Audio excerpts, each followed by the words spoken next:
Welcome, gentle dreamer, to a world where time moves with the rhythm of seasons and kindness flows like morning dew across peaceful meadows. Tonight, we'll explore the complete tapestry of Animal Crossing, from the ancient origins of this enchanted realm to the bustling communities that flourish today. This is a story of friendship across species, of simple joys that bloom into profound connections, and of worlds where every sunrise brings new possibilities for wonder. So settle into your favorite chair, let the worries of your day drift away like dandelion seeds on a summer breeze, and join us in this timeless village where every creature has a story worth telling. In the misty dawn of memory, when the world was younger and dreams took root more easily in the fertile soil of possibility, there existed a small village where magic lived not in grand gestures, but in the quiet spaces between heartbeats. This was long before the great migrations, before the settlements that would dot distant islands like scattered stars, before the age when humans would walk among talking animals as naturally as morning follows night. The earliest stories speak of a time when the boundaries between species were fluid as water, when friendship was not remarkable but simply the natural order of things. In this primordial world, a young tanuki named Tom Nook first opened his eyes to wonder, his tiny paws reaching toward a sun that seemed to promise endless adventures ahead. He was born into a community where every creature had a role to play and every role was honored, from the tiniest ant carrying crumbs to the mightiest bear tending ancient groves. But it was not just any village that shaped young Tom's understanding of the world. This was a place where the Abel family had sewn the very fabric of community life, their needles threading connections between neighbors with every stitch. The Hedgehog family had arrived generations earlier, their gentle spines concealing hearts soft as spring rain, and they had established themselves as the keepers of beauty and comfort in a world that often forgot to make time for either. Among the Abel sisters, it was Sable who would come to mean the most to the small tanuki who dreamed of adventures beyond the familiar boundaries of home. Even as children, there was something special about their friendship, a connection that transcended the natural differences between hedgehog and tanuki, between the careful and the bold. Sable was content to sit by her mother's side, learning the ancient arts of needle and thread, watching the patterns emerge from seemingly random collections of colored fiber. Tom, however, was a creature of boundless energy and infinite curiosity. He would dash through the village square while Sable worked quietly at her embroidery, calling out greetings to every passerby and turning every mundane task into an adventure worthy of epic tales. Where Sable found peace in the repetitive motions of her craft, Tom discovered joy in the unpredictable encounters that filled each day with surprise and possibility. Their friendship was built on the kind of complementary differences that make the strongest bonds. Sable would listen with patient attention as Tom spun elaborate tales of the places he would visit and the grand enterprises he would build, her gentle presence providing the steady foundation that allowed his dreams to soar without losing touch with the earth beneath his feet. In return, Tom brought to Sable's ordered world a spirit of adventure that opened windows to possibilities she might never have imagined on her own. The seasons turned with the reliable rhythm that would one day become the heartbeat of entire communities,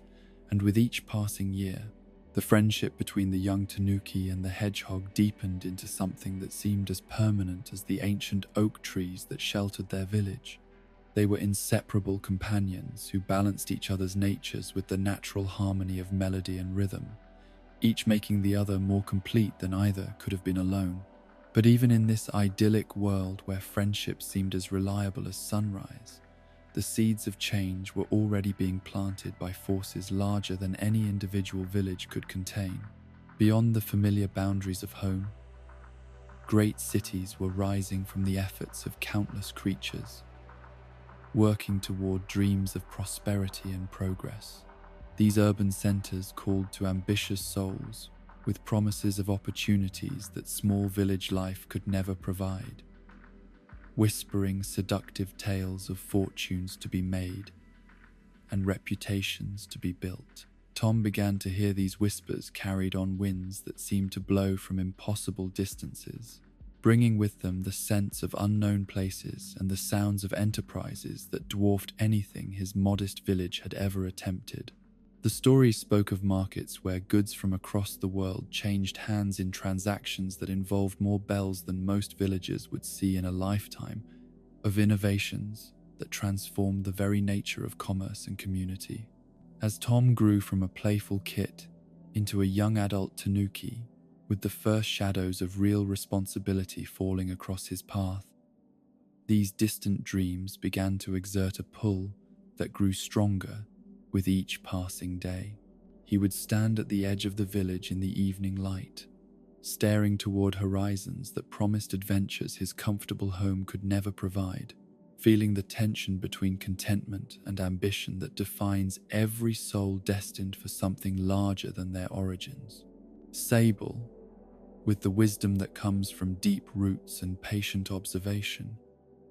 could see the change beginning to take hold in her dearest friend. She watched as his attention shifted from the familiar rhythms of village life toward the mysterious possibilities that lay beyond their shared world, and she felt the first cold touch of the loneliness that was approaching like winter following autumn's glory. The day finally came when Tom could no longer resist the call that had been growing stronger with each sunrise. He announced his intention to leave the village and seek his fortune in the great city, his words carrying the excitement of someone finally able to pursue dreams that had been growing too large for their current circumstances to contain. He spoke of the knowledge he would gain, the connections he would make, the enterprises he would build that would benefit not only himself but everyone he cared about back home. But beneath the enthusiasm and the carefully reasoned explanations lay a truth that both friends understood even if neither spoke it aloud. Tom was leaving not just a place but a way of being, trading the certainty of small joys for the possibility of great achievements. And in making that trade, he was also leaving behind the person he had been, the tanuki who had found complete happiness in simple friendships and familiar routines. The night before his departure, Tom and Sable walked through their village one last time, following paths they had traveled together countless times before, but would never travel together again. Every familiar landmark seemed to carry extra weight, every shared memory more precious for the knowledge that they would soon become stories told across the distance rather than experiences lived in the present moment. They spoke of how they would stay in touch, of course, making the promises that all departing friends make about letters that will be written and visits that will be arranged. But both understood, with the clarity that comes from deep affection, that their friendship was about to undergo a transformation that would change its essential nature forever. The easy intimacy of shared daily life was about to become the more complicated connection of separate paths that cross occasionally rather than run parallel. The great city that welcomed Tom Nook was everything the stories had promised and more than his village-raised imagination had been able to encompass. Here were opportunities that stretched toward every horizon, connections that led to other connections in an endless network of mutual benefit and shared ambition. The young tanuki threw himself into this new world with all the enthusiasm his naturally optimistic nature could muster. Yet the education he received in that bustling metropolis was not quite what he had expected when he first set out from home with his heart full of dreams and his pockets full of hope. The city taught him about commerce and competition, about profit margins and customer relations, about the complex dance of supply and demand that drives all economic activity. But it also taught him harder lessons about the difference between success and satisfaction, between achievement and fulfillment. The mentors he found in the urban business world were skilled and knowledgeable, but they measured success in ways that gradually began to feel hollow to a soul that had been shaped by the gentle rhythms of village life. Here, relationships were often transactional rather than transformational, and the bonds between individuals were frequently based more on mutual utility than genuine affection. The young Tanuki learned to navigate this world with increasing skill, but he never learned to love it with the simple, wholehearted devotion he had once given to his friendship with Sable and his connection to the community that had raised him. The letters he exchanged with Sable grew less frequent as his urban education demanded more of his time and attention. When he did write, his messages were filled with descriptions of his professional progress and his growing understanding of business principles, but they carried less of the personal warmth that had once made their communication feel like an extension of their physical presence in each other's lives. Sable, meanwhile, had remained in their village, taking over more and more responsibility for the family tailoring business as her mother aged and her sister Mabel grew old enough to help with the simpler tasks. She poured herself into her craft with a dedication that was part genuine passion and part attempt to fill the space that Tom's departure had created in her daily routine. The patterns she created grew more intricate and beautiful with each passing season, her needlework becoming renowned throughout the region for its combination of technical excellence and artistic vision. Customers would travel considerable distances just to commission pieces from the hedgehog, whose skills seemed to capture something essential about the harmony between form and function, beauty and utility. But even as her professional reputation grew and her business thrived, Sable found herself thinking often of her departed friend, wondering whether the success he was achieving in the city was bringing him the happiness he had hoped to find. She kept every letter he sent, reading them multiple times and searching between the lines for traces of the enthusiastic young Tanuki who had once shared every thought and dream with her as naturally as breathing. The years passed with the measured rhythm that defines all lives, lived in accordance with natural cycles rather than artificial urgency. Tom's education in the ways of urban commerce continued, each lesson adding another layer of sophistication to his understanding of how modern business operated. He learned about market research and customer demographics, about brand development and competitive analysis, about all the tools and techniques that separated successful enterprises from failed ventures. Yet with each new skill acquired and each new level of professional competence achieved, he felt himself growing further away from the simple certainty of purpose that had once defined his existence. The city offered countless opportunities for advancement and accumulation, but it provided fewer opportunities for the kind of meaningful connection that had once seemed as natural and necessary as breathing itself. The moment of crisis that would ultimately reshape Tom's entire understanding of success and failure came not through dramatic confrontation, but through the gradual accumulation of small disappointments and minor betrayals that characterized so much of urban professional life. The mentors he had trusted revealed themselves to be less concerned with his development than with their own advancement. The partnerships he had believed were based on mutual respect turned out to be founded more on temporary convenience than lasting commitment. The final straw came when a business opportunity he had worked toward for months,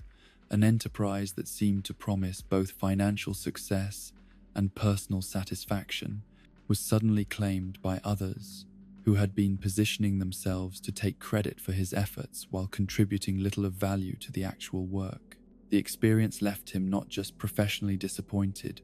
but personally disillusioned with the entire system he had worked so hard to master. It was in this moment of crisis and confusion that Tom Nook finally understood what he had lost when he left his village and what he had failed to find, despite all his urban achievements. The connections he had formed in the city, for all their professional utility,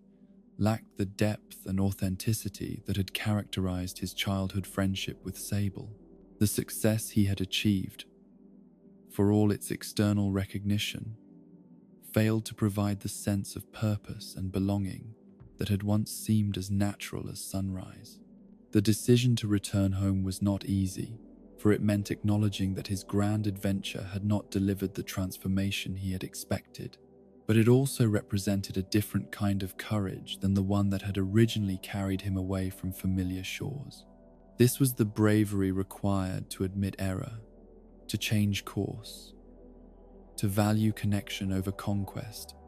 and community over individual achievement. The letters Tom sent to Sable announcing his intention to return were filled with an honesty and vulnerability that had been absent from their correspondence during his city years. He wrote not of professional accomplishments, but of personal realizations, not of skills acquired, but of wisdom earned through the sometimes painful process of discovering what truly mattered to him. When Tom Nook finally returned to his village after years of absence, he brought with him more than just the business knowledge and professional connections he had accumulated during his urban education. He carried a deeper understanding of the difference between price and value,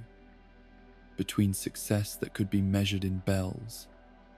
and success that could only be felt in the heart. He had learned that the most important enterprises were those that created value not just for their operators but for entire communities, and that the most satisfying transactions were those that left all participants better than they had been before. His reunion with Sable was both joyous and bittersweet,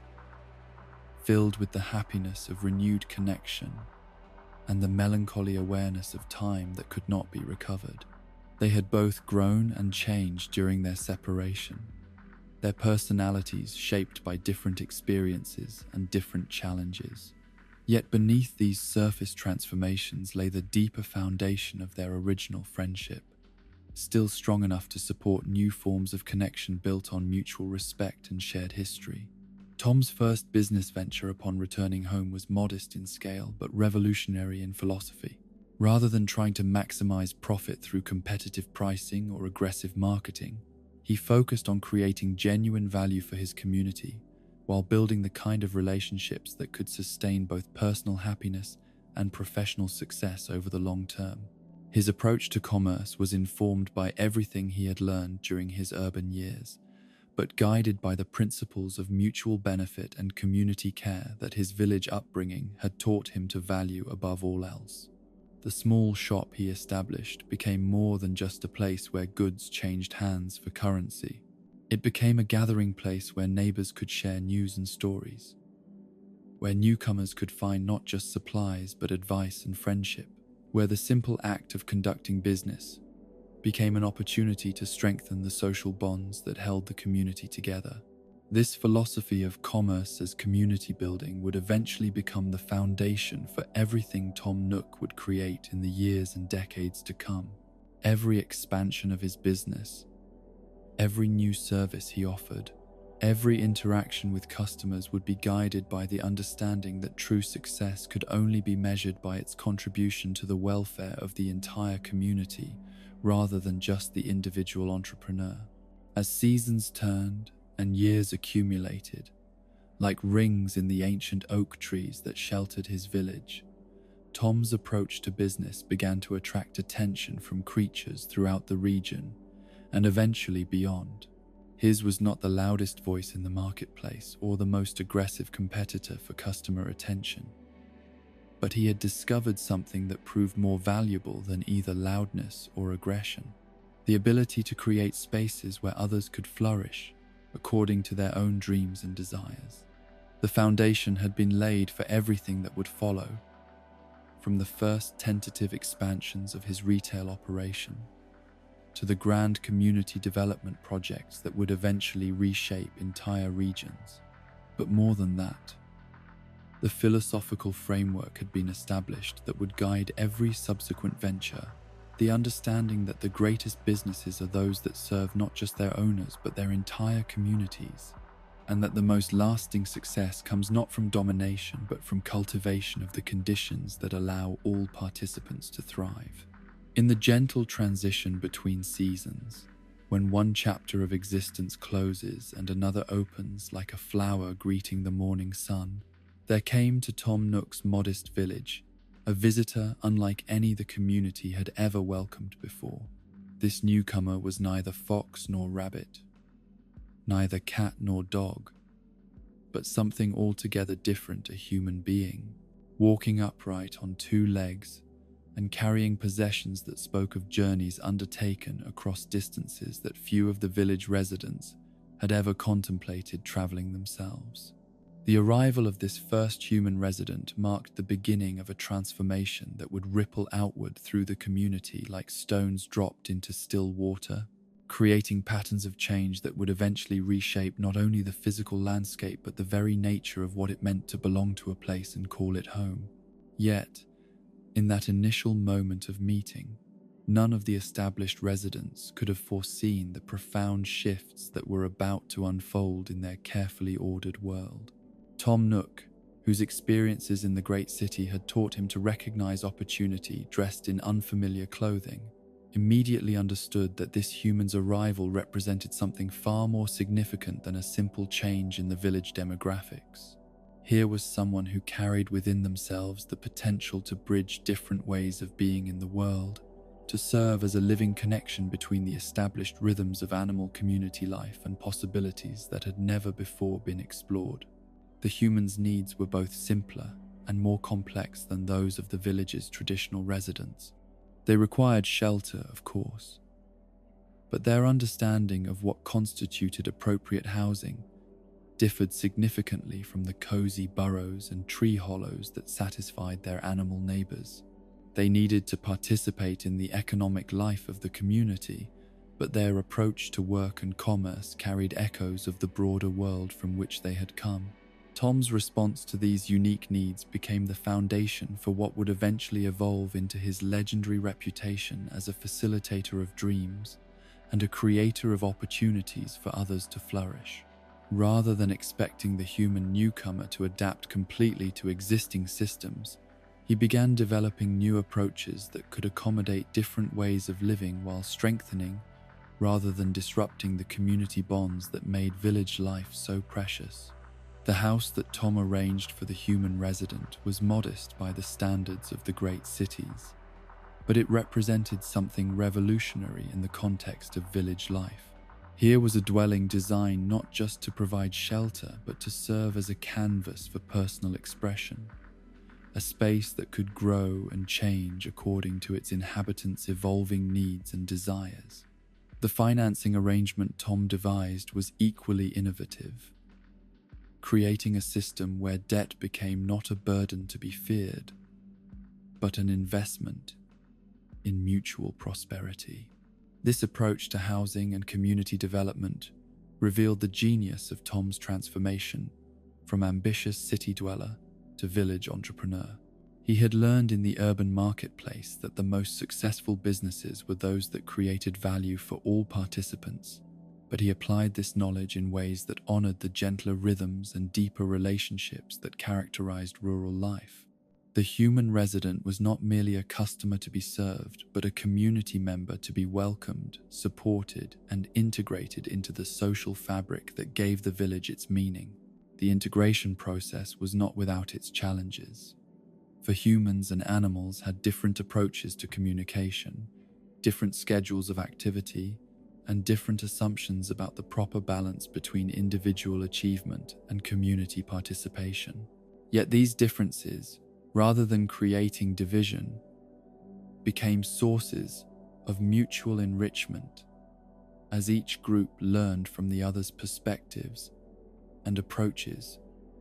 to daily living. The Able sisters, whose needlework had sustained and beautified the community for generations, found in the human resident a customer whose appreciation for their crafts opened new possibilities for artistic expression and business expansion.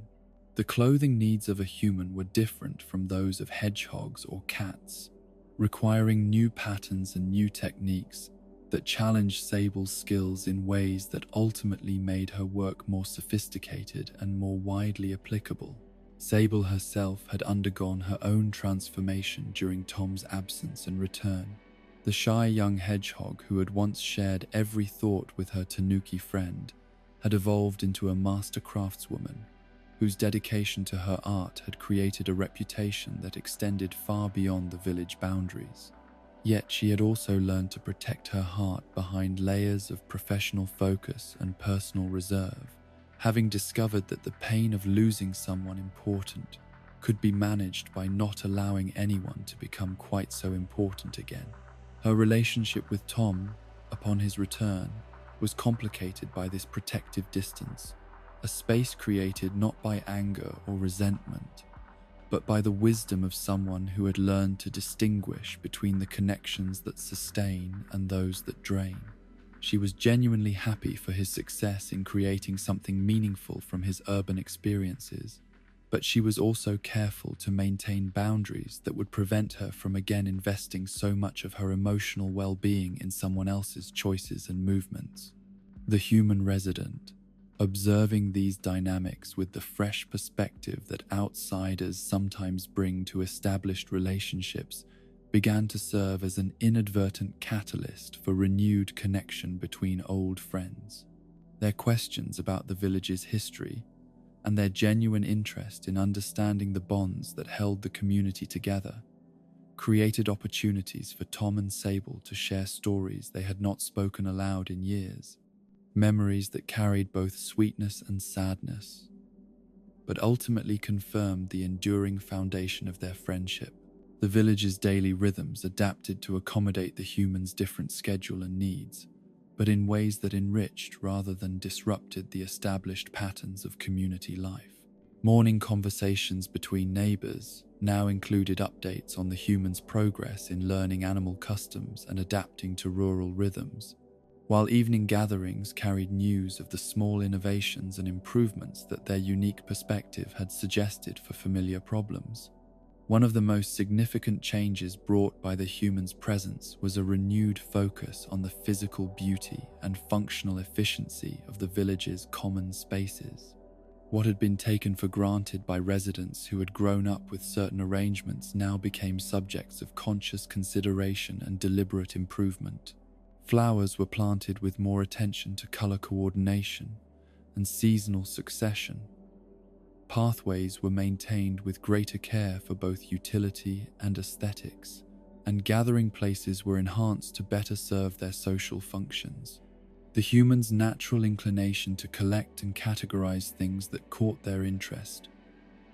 created unexpected connections with Blathers, the scholarly owl whose passion for natural history had long exceeded his opportunities to share that enthusiasm with appreciative audiences. The museum that Blathers maintained had been primarily a personal sanctuary where he could indulge his love of learning and his fascination with the intricate details of the natural world. The arrival of someone genuinely interested in contributing to and learning from his collections transformed this solitary pleasure into a collaborative endeavor that enriched both participants. Each fossil unearthed from the village soil, each insect captured during evening walks, each fish caught from the streams and ponds that dotted the landscape became part of an ongoing conversation between the owl's vast knowledge and the human's fresh curiosity. Blathers found himself explaining concepts and sharing insights that he had previously kept locked away in his own scholarly contemplations, while the human discovered layers of meaning and connection in the natural world that transformed simple collecting into a form of meditation on the intricate relationships that bind all living things together. The expansion of the museum's collections and the growth of its educational mission represented something larger than the addition of new specimens to existing displays. It symbolized the community's commitment to learning, to preserving knowledge for future generations,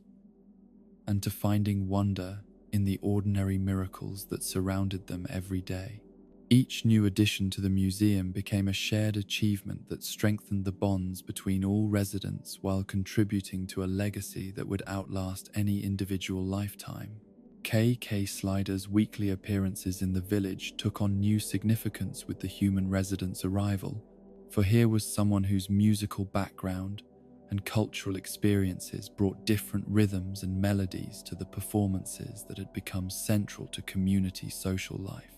The traveling musician, whose songs had always reflected the dreams and memories of his animal audiences, found his repertoire expanding to include musical styles and emotional territories that had never before been part of his artistic vocabulary. The Saturday evening concerts became occasions not just for entertainment, but for cultural exchange. As KK's performances began to weave together musical traditions from different species and different regions into something entirely new yet rooted in the eternal themes that music has always carried: love and loss, hope and memory,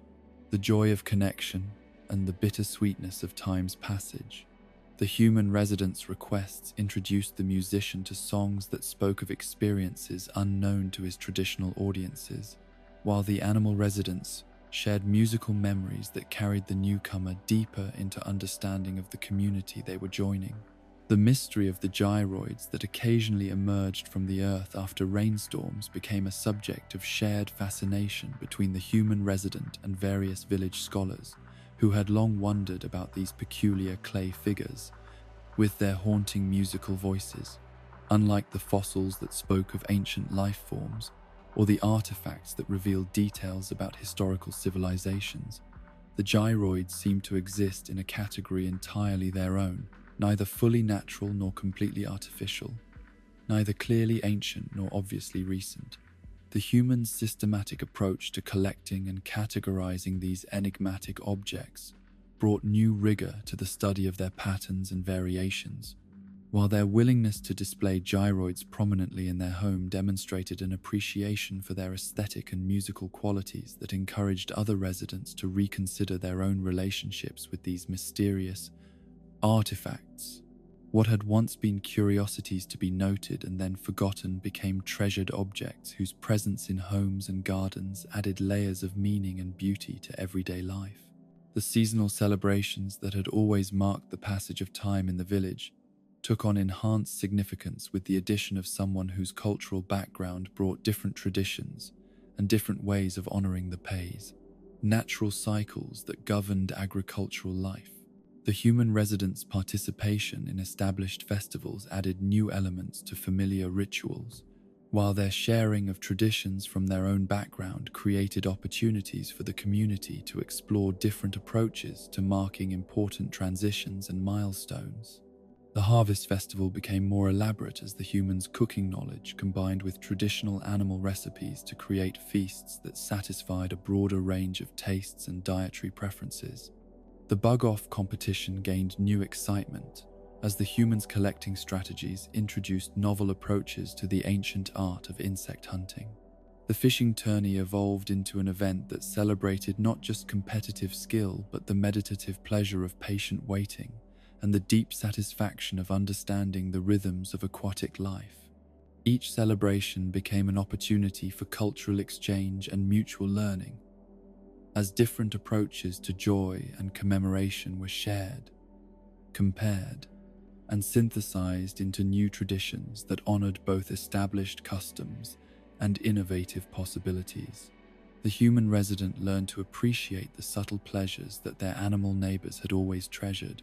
while the animal residents discovered new ways of experiencing familiar delights through the fresh perspective that diversity brings to any community. The post office, with its complex web of relationships between Pelly, Phyllis, and Pete, became a source of ongoing entertainment and gentle gossip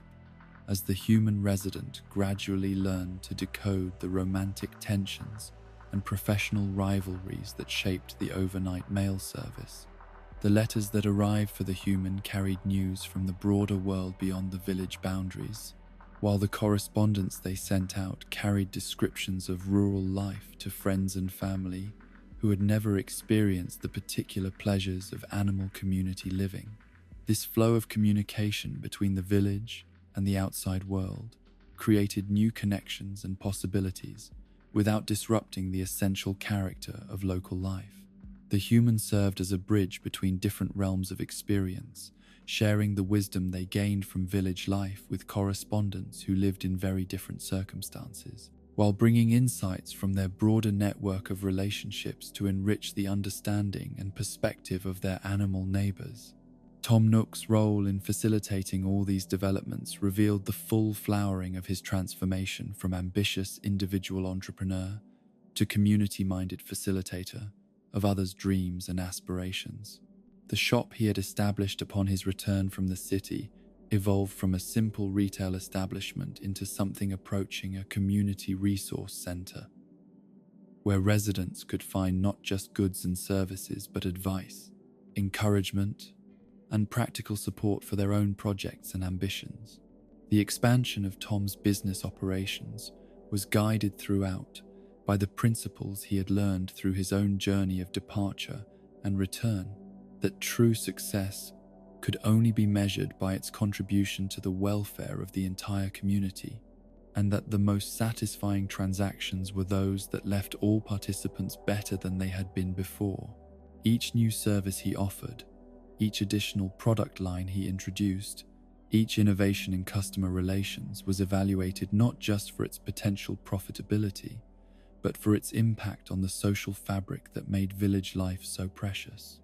The human residents' presence had catalyzed changes that went far beyond the simple addition of one new community member. Their different needs and perspectives had encouraged everyone to reconsider assumptions about how life should be lived and what constituted the good life.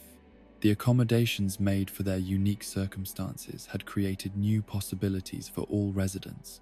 while their genuine appreciation for the community they had joined had reminded long-time residents of the special qualities that made their village worth preserving and protecting. As the seasons turned and the human resident became fully integrated into the rhythms of village life, it became clear that something profound had shifted in the community's understanding of itself and its possibilities. What had once been a stable collection of animal families living according to established traditions had evolved into something more dynamic and more open to growth, a place where different ways of being could coexist and enrich each other without losing their essential character. The success of this integration created a model that would eventually attract other humans to similar rural communities, but it also established principles that would guide all such future developments. The key insight that emerged from this first experiment in cross-species community living was that diversity strengthens rather than weakens social bonds, provided that all participants remain committed to the mutual respect and genuine care that make any community more than just a collection of individuals sharing physical space. Tom Nook's reputation as someone who could facilitate successful community development began to spread beyond the village boundaries, carried by the stories that travelers told about a place where humans and animals lived together in harmony, where individual dreams were supported by community resources, and where economic activity strengthened rather than weakened the social bonds that gave life its deepest meaning. Yet Tom himself remained focused not on his growing reputation, but on the daily work of maintaining and improving the conditions that allowed his community to flourish. The foundation had been laid for everything that would follow in the expanding world of cross-species communities. The principles had been established, the methods had been tested, and the proof of concept had been demonstrated in ways that would inspire countless similar ventures in the years and decades to come. But more than that, the essential truth had been revealed that would guide all such future developments. That home is not a place you find, but a feeling you create together, one act of kindness and one gesture of welcome at a time. The transformation that swept through the world of cross-species communities came not with the dramatic fanfare that accompanies revolution, but with the quiet inevitability of dawn breaking over familiar landscapes, carrying within its gentle light the promise of possibilities that had never before seemed quite so attainable. The success of that first village, where human and animal residents had learned to weave their different ways of living into a tapestry of mutual enrichment, had created ripples that spread outward like circles on still water, inspiring similar experiments across distant regions and diverse terrains. Yet the most profound change was not the multiplication of such communities, but their liberation from the constraints of fixed location and stationary existence. The development of portable technology that could contain entire worlds within devices small enough to fit in a traveler's pocket represented a revolution in the very concept of home and community,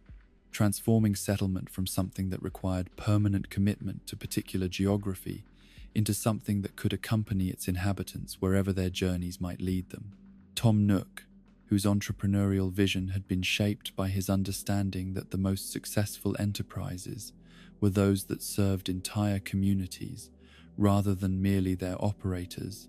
immediately recognized the profound implications of this technological breakthrough. Here was an opportunity to extend the principles of mutual support and collaborative prosperity that had made his village such a beacon of harmony to communities that could exist anywhere. Connectivity could be established. The transition from fixed settlement to portable community required fundamental reconceptualizations of relationships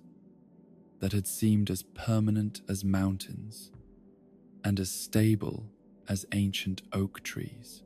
The bonds between residents, which had been strengthened by daily encounters and sustained by the shared rhythms of agricultural seasons, now needed to be maintained across distances and through communications that were mediated by technology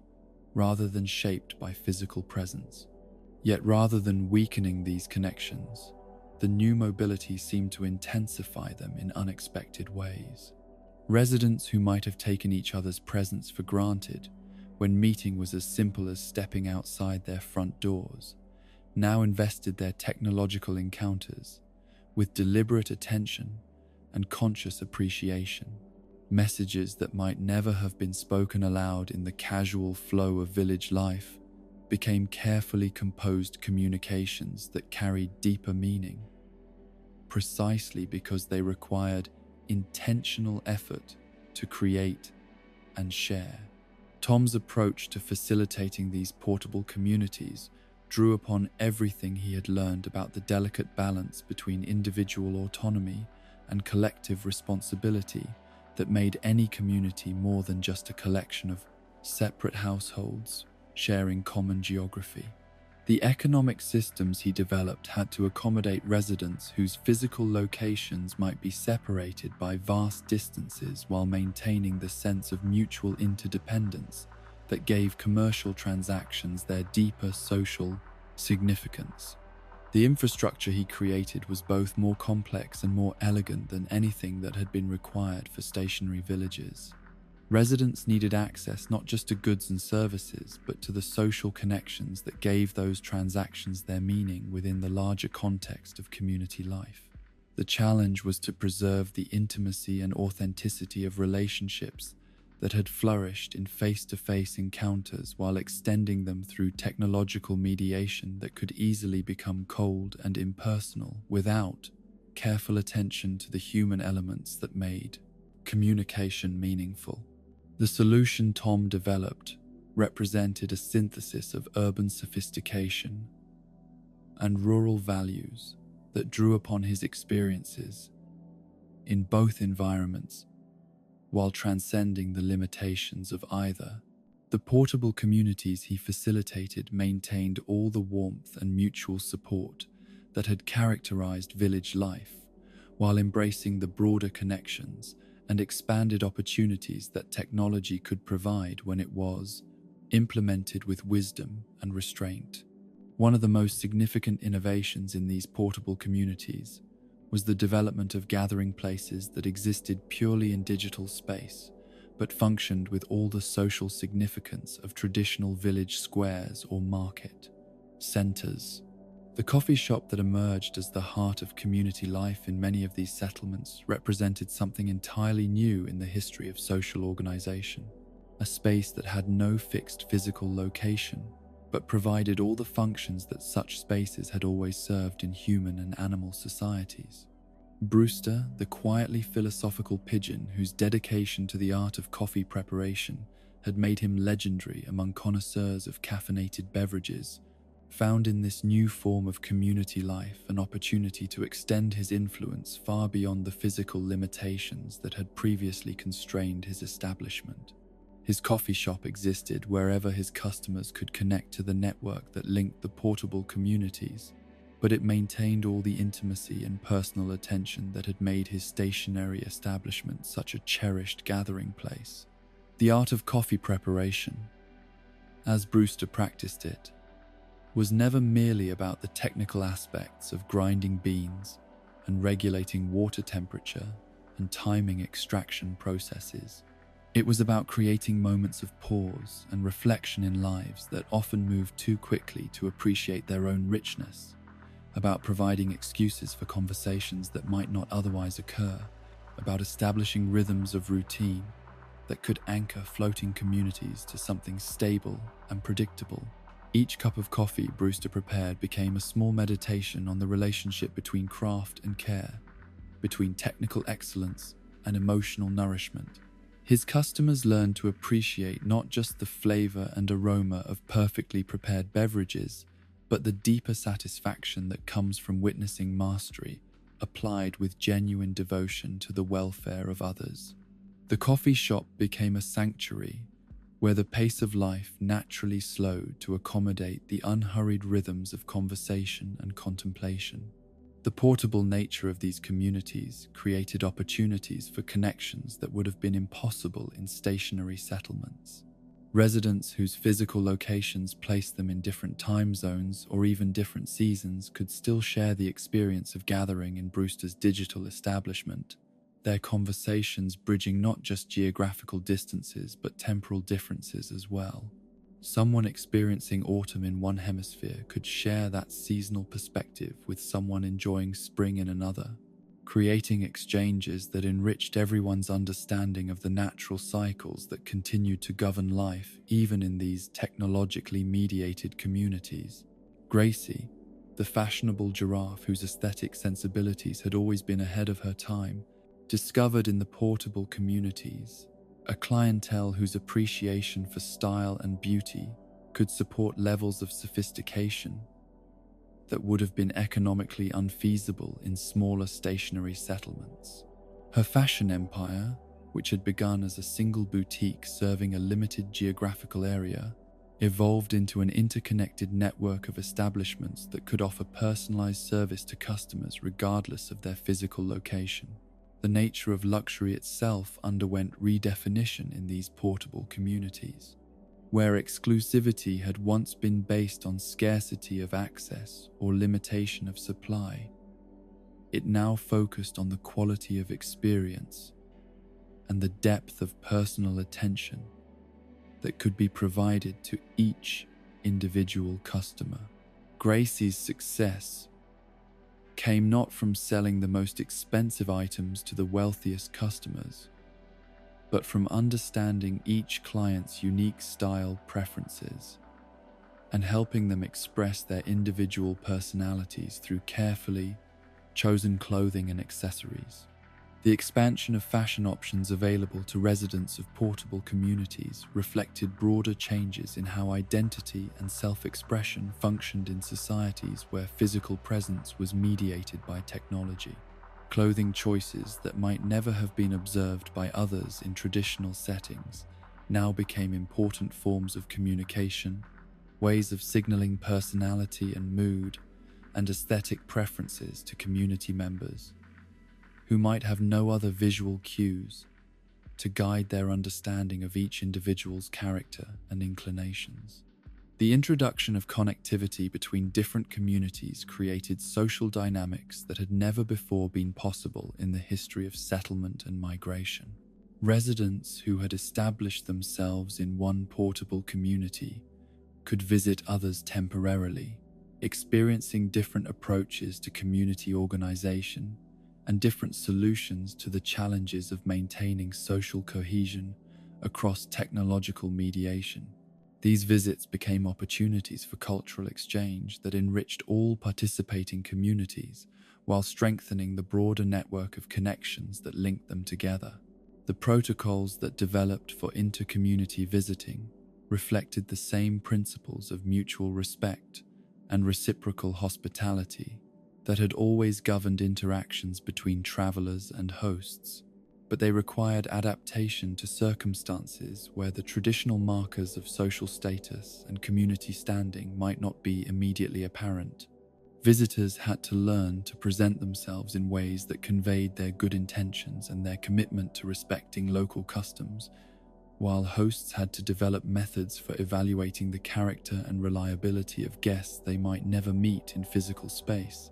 These visiting relationships often developed into lasting friendships that transcended the boundaries of individual communities, creating informal networks of personal connection that strengthened the overall cohesion of the portable community movement. Residents who had formed friendships through inter-community visiting often chose to relocate to join friends in different settlements, while others maintained their primary residence in one community, while participating regularly in the social life of others, where they had developed meaningful relationships. The hair salon culture that emerged in portable communities represented another innovation in how personal services could be adapted to technologically mediated social environments. The transformation of one's appearance, which had always carried deep psychological and social significance, required new approaches when the results would be observed primarily through digital representation rather than physical presence. Yet the fundamental human desire for change and renewal that drove interest in new hairstyles and fashion choices remained as strong as ever, creating demand for services that could satisfy these needs within the constraints of portable community life. The stylists who served portable communities developed expertise not just in the technical aspects of hair cutting and styling, but in understanding how different choices would translate through the digital mediation that governed most social interactions in these environments. They became counselors and consultants who helped their clients navigate the complex relationship between personal identity and public presentation in communities where the two might be expressed through very different mechanisms than had been traditional in face-to-face societies. The constellation creation activities that became popular in many portable communities represented perhaps the most poetic adaptation of traditional pastimes to technologically mediated environments. The ancient human practice of finding patterns and meanings in the arrangement of stars had always been as much about community storytelling as individual observation, and the digital tools that allowed residents of portable communities to share and name their own star patterns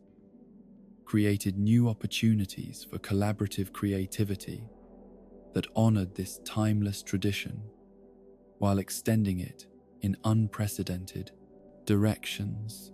Each constellation created by community members became part of a growing library of shared cultural artifacts that helped define the unique identity of their particular settlement. The stories that residents invented to explain and celebrate their stellar creations became part of an oral tradition that was preserved and transmitted through the technological systems that linked community members together, ensuring that these new myths and legends would survive to enrich future generations of residents. The practice of constellation creation also provided a way for portable communities to maintain connections with the natural world, despite their freedom from fixed geographical locations. Observing and interpreting star patterns required attention to celestial rhythms that operated on timescales much larger than human social cycles, creating opportunities for meditation on humanity's place within cosmic systems that transcended the immediate concerns of daily community life. The philosophical implications of portable community life extended far beyond the practical challenges of maintaining social cohesion and economic cooperation across technological mediation. These communities represented experiments in voluntary association that were unconstrained by the accidents of geographical proximity or historical circumstance that had shaped most previous forms of human settlement. Residents chose their communities based on shared values and complementary personalities rather than simple convenience or economic necessity. This freedom of association created both opportunities and responsibilities that had never before been encountered in human social organization. Communities that existed purely through voluntary participation could achieve levels of harmony and mutual support that might be impossible in settlements where residents were bound together by factors beyond their control. Yet they also faced the constant challenge of maintaining cohesion when any dissatisfied member could leave simply by disconnecting from the network that sustained community life. The successful portable communities were those that learned to balance individual autonomy with collective responsibility in ways that honored both the freedom that made voluntary association possible and the mutual dependence that made community life meaningful. They developed cultures that celebrated diversity while maintaining enough shared commitment to common values to sustain cooperation even during periods of disagreement or interpersonal tension. Tom Nook's role in facilitating these communities evolved from direct management of individual settlements to something more resembling a philosopher and consultant who helped communities develop their own approaches to the challenges of portable social organization. His experiences in both urban and rural environments, combined with his deep understanding of the economic principles that could sustain cooperative enterprises, made him an invaluable resource for communities struggling to balance individual desires with collective needs. The success of the portable community movement created ripple effects that extended far beyond the immediate participants in these experimental settlements. Traditional stationary communities began adopting technological tools and social practices that had been developed in portable environments, while urban centers started incorporating elements of the intimate personal attention and mutual support that characterized the most successful portable communities. The boundary between portable and stationary communities became increasingly fluid as residents learned to maintain meaningful connections across both technological and geographical distances. Many people chose to maintain residences in both types of communities, spending different seasons or different phases of their lives in environments that offered different advantages and different opportunities for personal growth and social contribution. The economic systems that sustained portable communities represented innovations in cooperative enterprise that challenged traditional assumptions about the relationship between ownership and control, between individual achievement and collective benefit.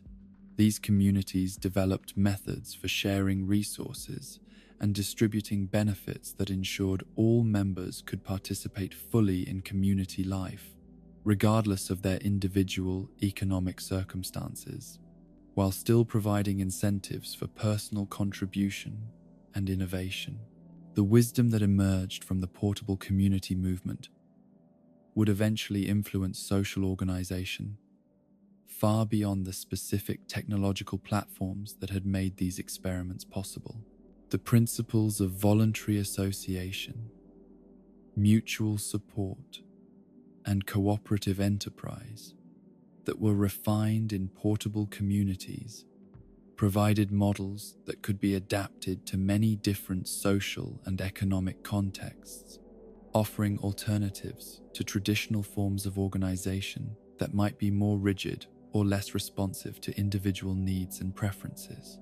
As the years passed and portable communities became an established part of the broader landscape of social organization, it became clear that they represented not just a temporary adaptation to technological possibilities, but a fundamental evolution in human understanding of what community could become when freed from the constraints that had previously limited social cooperation. The freedom to choose one's neighbors based on compatibility rather than proximity, the ability to maintain meaningful relationships across vast distances, and the opportunity to participate in economic systems that prioritized mutual benefit over individual accumulation, all pointed toward possibilities for human flourishing that had never before seemed quite so attainable. The portable communities had proven that home was indeed not a place one found, but a feeling one created together, and that this creation could happen anywhere that hearts remained open to connection and hands remained willing to work for the benefit of all. The expansion of portable communities across diverse landscapes and through countless individual stories of connection and belonging had created something unprecedented in the history of settlement and social organization. Yet it had also awakened a deeper longing that surprised even the most thoughtful observers of these remarkable experiments in voluntary association. The success of communities that could exist anywhere connectivity could be established had paradoxically intensified, rather than diminished, the appeal of places that offered experiences unavailable in purely digital environments, spaces where the full richness of physical presence could complement and enhance the connections that technology had made possible. The great cities that had always served as centers of commerce and culture, innovation and opportunity began to evolve in response to the lessons learned from portable community life. Rather than competing with the intimate personal connections and mutual support that characterized the most successful portable settlements, these urban centers started developing new forms of relationship between metropolitan sophistication and rural values, between the excitement of diverse crowds and the comfort of familiar neighbors. The transformation was most visible in the emergence of spaces that bridged the gap between the intimate scale of village life and the cosmopolitan scope of metropolitan culture. These were places where residents of portable communities could come to experience the stimulation and variety that only large populations could provide, while maintaining the personal connections and community values that had made their smaller settlements so satisfying to inhabit. Gracie's department store represented perhaps the most sophisticated example of this new approach to urban development. Her fashion empire, which had begun in portable communities with personalized service and individual attention to each customer's unique style preferences, had evolved into something that could offer the same intimate experience on a scale that served thousands of customers while maintaining the quality of personal connection that had made her original establishment so beloved. The department store was not simply a larger version of her boutiques, but a fundamentally different kind of space that created opportunities for discovery and surprise, while preserving the sense of individual attention that lay at the heart of her approach to fashion and customer service. Each department was designed to feel like a separate boutique with its own character and atmosphere, yet all were connected by a coherent vision that reflected Gracie's understanding of how clothing and accessories could help individuals express their authentic personalities while connecting them to broader communities of shared aesthetic appreciation. The experience of shopping in Gracie's department store became a form of cultural education that went far beyond the simple acquisition of merchandise. Customers learned about different styles and traditions from across the network of portable communities, discovering approaches to self-expression that they might never have encountered within the more limited options available in their home settlements. The store became a place where fashion served as a form of communication between different communities and different approaches to the art of living beautifully. The auction house that emerged as another central feature of urban life represented a different kind of innovation in the relationship between individual collecting and community culture. Here was a space where the treasures that residents had discovered in their travels through different communities could find new homes with people who would appreciate their beauty and significance, while the process of bidding and acquisition became a social activity that connected collectors across the entire network of settlements. The objects that appeared at auction carried stories from their previous owners and their places of origin, each piece serving as a tangible link between different communities and different approaches to the art of creating beautiful living spaces. A painting that had graced someone's home in one portable community might find its way to a collector in a very different settlement, carrying with it not just aesthetic pleasure, but cultural knowledge about the values and sensibilities that had shaped its previous context. The auction process itself became a form of entertainment and social interaction that drew participants from across the entire network of communities. The excitement of competitive bidding was tempered by the understanding that each successful purchase was also an act of cultural preservation, ensuring that beautiful objects would continue to be appreciated and cared for by people who understood their significance within the broader context of community life. Red,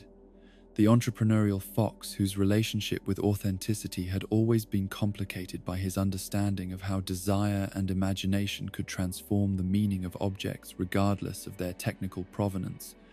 found in the urban auction environment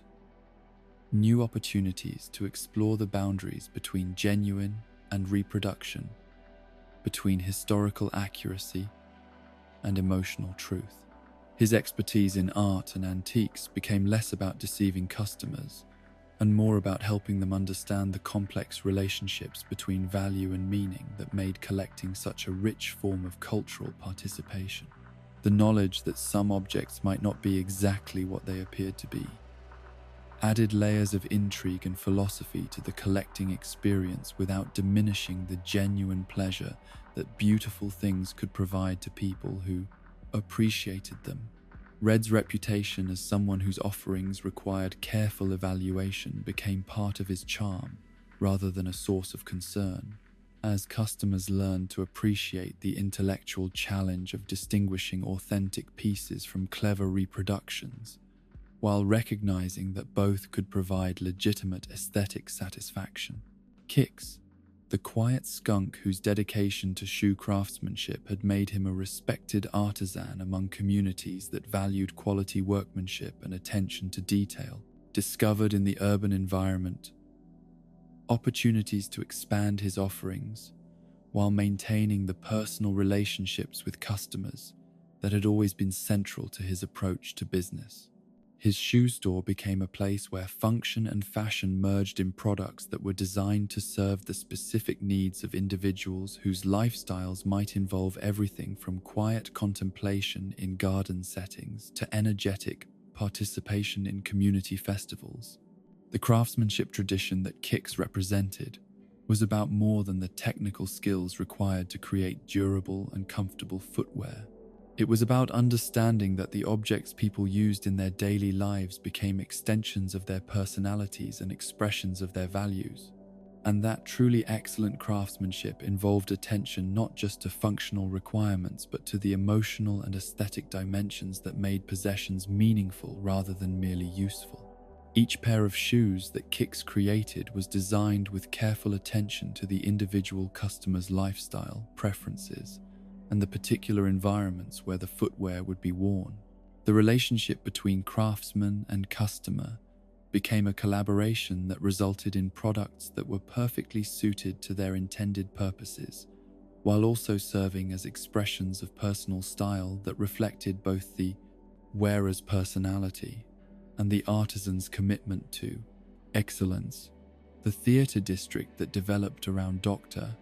Shrunk's comedy performances represented another innovation in how urban environments could serve communities that valued both entertainment and education,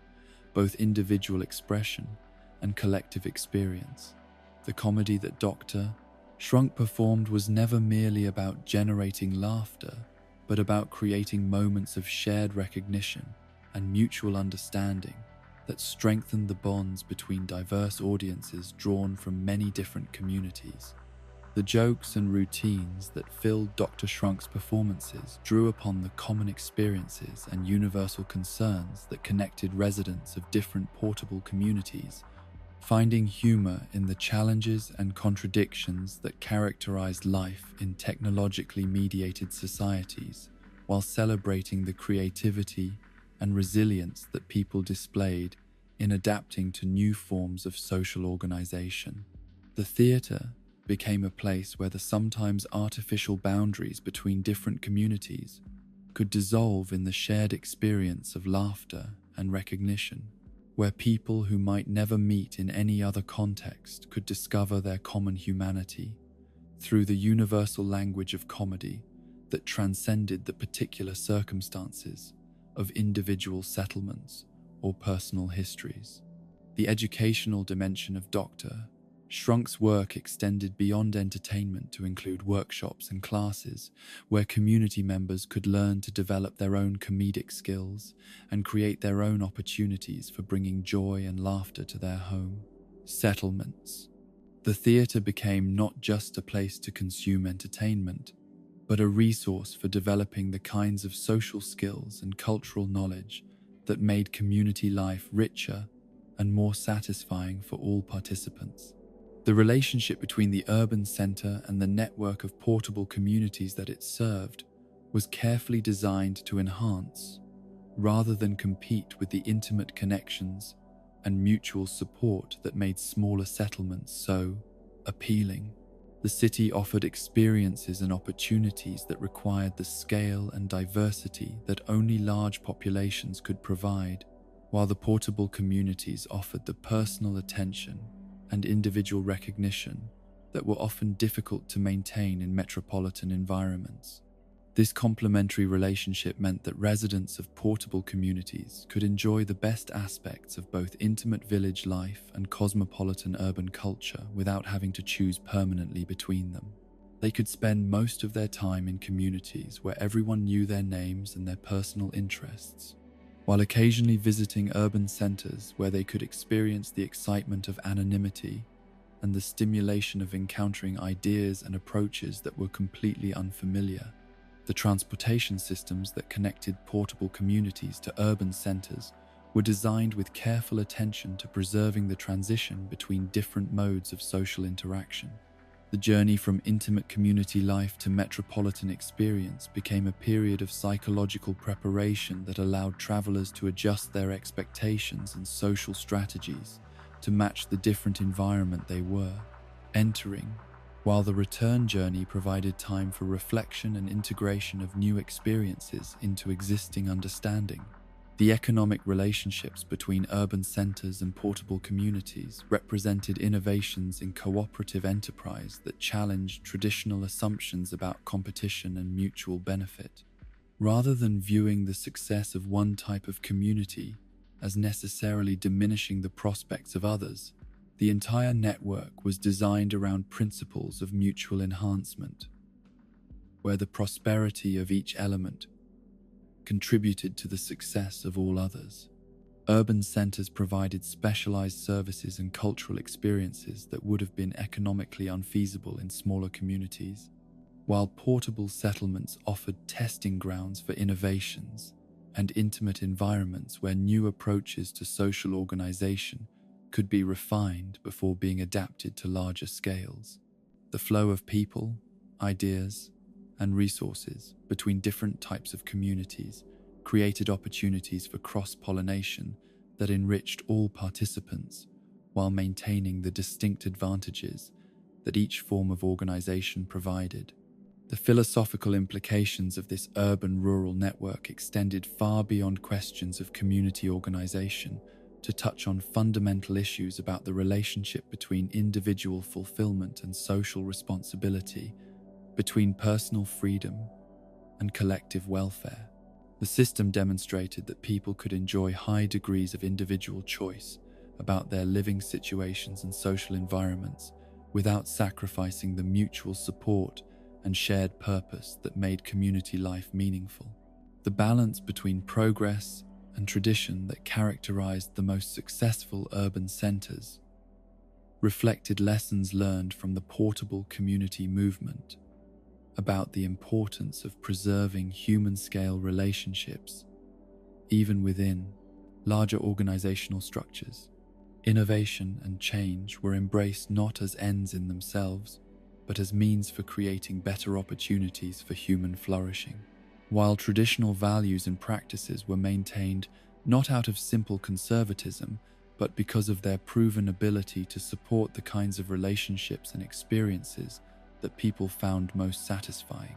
The cultural exchanges that took place between urban centers and portable communities created new forms of artistic expression that drew upon the distinctive advantages of both environments while transcending the limitations of either.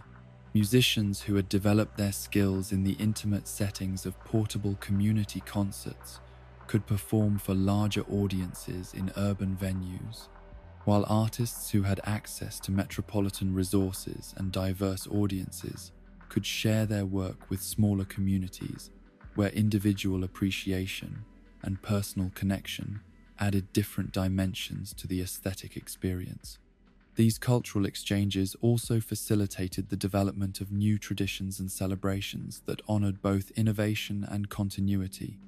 both individual creativity and collective participation. Festivals that began in one community could spread throughout the network, adapting to local conditions and preferences, while maintaining enough consistency to create shared experiences that strengthened bonds between different settlements. The success of the urban-rural network in providing diverse opportunities for human flourishing while maintaining strong social connections suggested possibilities for social organization that had never before seemed quite so attainable. The combination of individual freedom and collective support, of intimate community life and cosmopolitan cultural opportunities, of innovative technology and traditional values, had created something that transcended the historical tensions between different approaches to the good life. As the network matured and its principles became more widely understood and applied, it became clear that the relationship between city and countryside had been fundamentally transformed from one of competition and mutual dependence, based on necessity, to one of voluntary cooperation and mutual enhancement based on shared commitment to human flourishing. The urban centers had learned to serve their surrounding communities rather than dominate them, while the portable communities had discovered ways to benefit from metropolitan resources without losing their distinctive character and intimate social relationships. The wisdom that emerged from this transformation would eventually influence approaches to community development far beyond the specific technological and social innovations that had made the urban-rural network possible. The demonstration that different forms of social organization could complement rather than compete with each other, that individual choice and collective welfare could be mutually reinforcing rather than contradictory, and that progress and tradition could work together rather than in opposition, provided models that could be adapted to many different circumstances and cultural contexts. The foundation had been established for even more ambitious experiments in community organization that would test whether the principles discovered in the urban-rural network could be extended to encompass even greater diversity of approaches to human flourishing while maintaining the mutual support and shared purpose that made community life meaningful rather than merely convenient. The transformation that swept through the network of interconnected communities came not through revolution or dramatic upheaval, but through the quiet recognition that the most profound changes often occur when individuals discover they possess capabilities they never knew they had, and when communities realize that their greatest strengths emerge not from following established patterns, but from adapting those patterns to serve new possibilities for human flourishing. The success of the urban-rural network had created a foundation of trust and cooperation that made even more ambitious experiments in community organization seem not only possible but inevitable. The moment of transition came through what appeared to be a simple case of mistaken identity, yet it revealed depths of community wisdom and individual potential that would reshape everything that followed. When the residents of one particularly well-established portable community found themselves welcoming someone they believed to be a scheduled visitor, but who was actually an unexpected newcomer, with no official role or predetermined function within their social organization,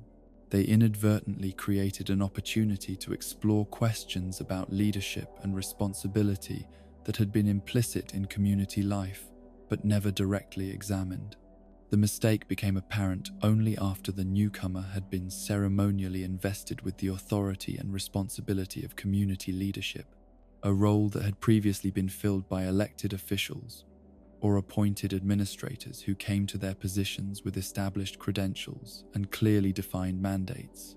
The community found itself in the unprecedented situation of having chosen a leader based purely on personal qualities and individual character, rather than formal qualifications or professional experience. Rather than treating this situation as an embarrassing error to be quickly corrected, the community members decided to embrace the experiment and see what could be learned from allowing leadership to emerge organically from within their own ranks, rather than being imposed from external authorities or predetermined by traditional selection processes. The newcomer who had accidentally become their leader brought to the role nothing more than genuine care for the welfare of others, and a willingness to listen carefully to different perspectives before making decisions that would affect everyone's daily lives. Isabel, the dedicated canine assistant whose organizational skills and unwavering commitment to service had made her indispensable to community administration across the entire network, found herself working with a leader whose approach to governance was unlike anything she had previously experienced. Where previous administrators had relied on established procedures and hierarchical decision-making processes,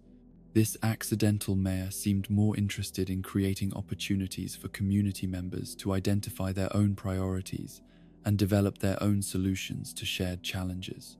The partnership that developed between Isabel's administrative expertise and the mayor's collaborative approach to leadership created a new model of governance that was both more efficient and more responsive to community needs than anything that had been tried before. Isabel's encyclopedic knowledge of municipal procedures and her ability to navigate complex bureaucratic requirements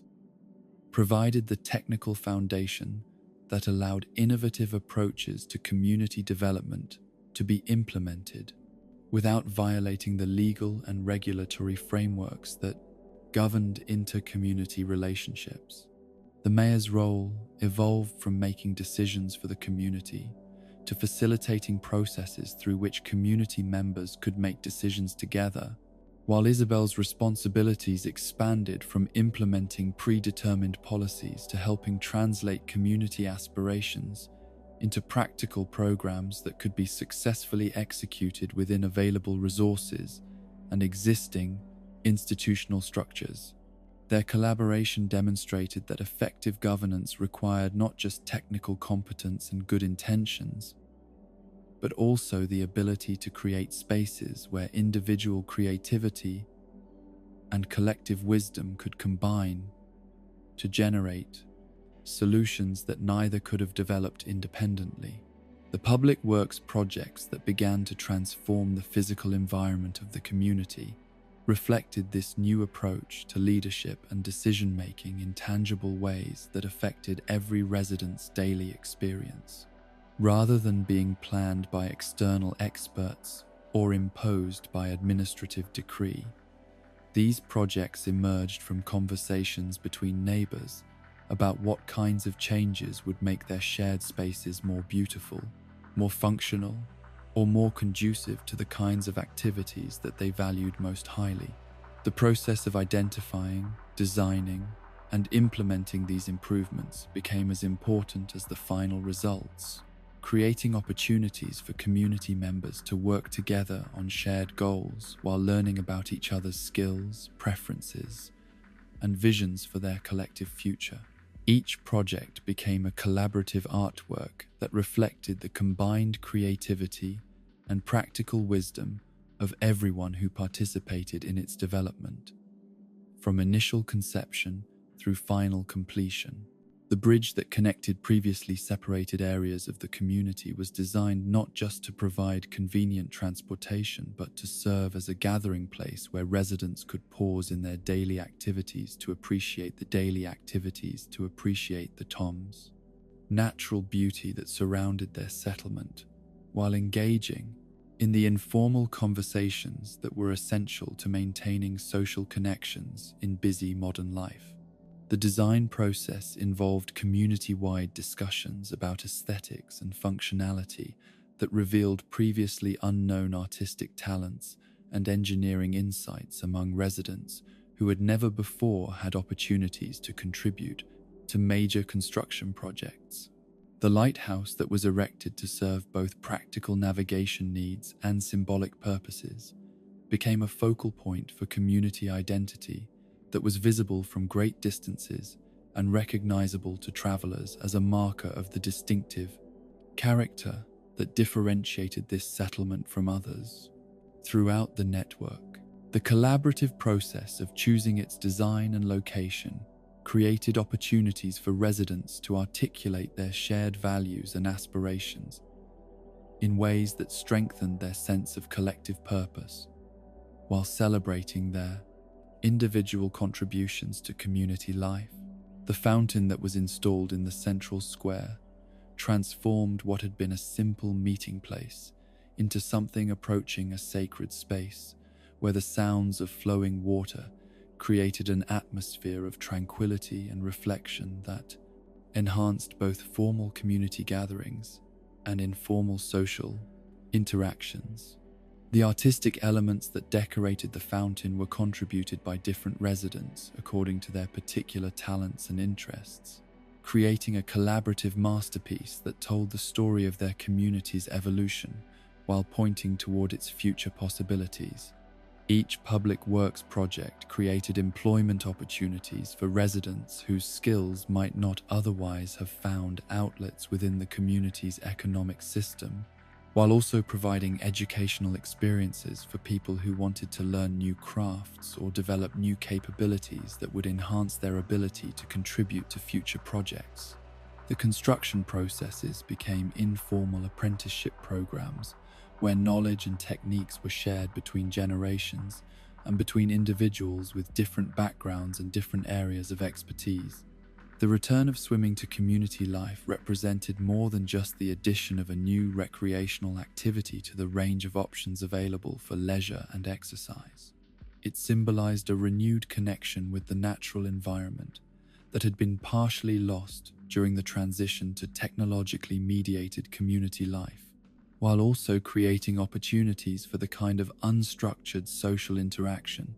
that was essential to maintaining the informal relationships that gave formal community structures their meaning and vitality. The swimming areas that were developed through community effort required careful attention to environmental sustainability and ecological balance, creating opportunities for residents to learn about the complex relationships between human activity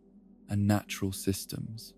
while taking direct responsibility for protecting and preserving the resources upon which their quality of life depended.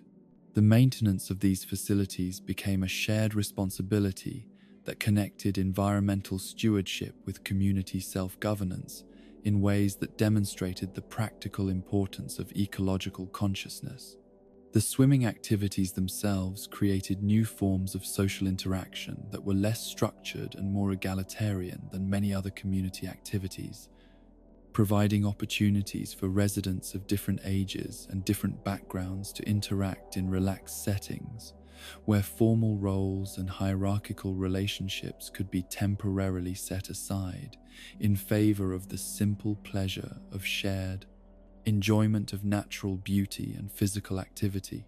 Main Street, which had been conceived as a commercial district that could serve the practical needs of residents while maintaining the personal relationships and community connections that made shopping more than just economic transactions, evolved under the new approach to leadership into something that more closely resembled a traditional town square than a modern retail environment. The businesses that established themselves along this commercial corridor were encouraged to see their roles as community resources rather than merely profit-generating enterprises. The shop owners who chose to locate their businesses on Main Street were selected not just for their commercial viability, but for their commitment to contributing to community life in ways that went beyond their specific products or services. Each establishment was expected to serve as a gathering place where residents could encounter each other in the course of their daily activities, creating the kinds of casual interactions that were essential to maintaining social cohesion in communities where formal meetings and organized events could not address all the relationship-building needs of a diverse population. The variety of businesses that flourished along Main Street reflected the diversity of interests and needs within the community, while also demonstrating the economic viability of enterprises that prioritized community service over maximum profit generation. The success of these businesses proved that commercial activity could strengthen rather than weaken social bonds when it was conducted according to principles that valued long-term relationship building over short-term financial gain. Tortimer, the elderly turtle whose long experience in community leadership had made him a respected elder throughout the network of settlements, chose this moment in his career to step back from active administrative responsibilities and transition to an advisory role that would allow him to share his accumulated wisdom while creating opportunities for younger leaders to develop their own approaches to governance and community development. His retirement ceremony became an occasion for reflecting on the changes that had occurred during his tenure while looking forward to the possibilities that lay ahead under new leadership. The wisdom that Tortimer had accumulated during his years of service was not primarily about specific policies or particular solutions to common problems, but about the deeper principles that made community life satisfying and sustainable over long periods of time. His understanding of how to balance individual needs with collective requirements, how to facilitate change while preserving continuity, and how to maintain hope and optimism even during difficult periods provided a foundation upon which newer leaders could build their own approaches to the challenges of community governance. The transition from Tortimer's experienced leadership to the more experimental approach of the accidental mayor represented not a rejection of traditional wisdom, but an evolution that incorporated established principles into new forms of practice that were better suited to the changed circumstances of modern community life. The respect and affection that residents felt for Tortimer created a foundation of trust that made them more willing to support innovative approaches to governance that might have seemed too risky if attempted without the continuity that his continued presence as an advisor provided. The Dream Suite that emerged as one of the most popular and mysterious additions to community life represented an innovation in social interaction that had no precedent in traditional forms of human organization. Luna, the enigmatic tapir whose understanding of the relationship between consciousness and reality seemed to operate according to principles that transcended ordinary logic, created a space where community members could share their most private visions and aspirations with others in ways that were both completely intimate and completely safe. The dream experiences that Luna facilitated allowed residents to visit imaginative versions of their community that reflected individual creativity and personal vision while maintaining enough connection to shared reality to serve as inspiration for actual improvements and innovations. The dreams became a form of collaborative planning process where individual imagination could be shared and evaluated by others before being translated into concrete proposals for community development. The psychological and spiritual dimensions of the Dream Suite extended far beyond its practical applications to touch on fundamental questions about the nature of individual identity and collective belonging. The experience of sharing one's dreams with others and visiting the dream worlds created by neighbors provided opportunities for empathy and understanding that were impossible to achieve through more conventional forms of social interaction, while also revealing the creative potential that existed within every community member, regardless of their formal roles or recognized talents. Club LOL, under the management of Dr. Shrunk, evolved from a simple entertainment venue into a cultural institution that served multiple functions within community life. The comedy performances that were the club's primary attraction created opportunities for residents to examine their shared experiences and common challenges through the lens of humor, transforming potentially divisive issues into sources of communal laughter and mutual recognition. The educational workshops that Dr. Shrunk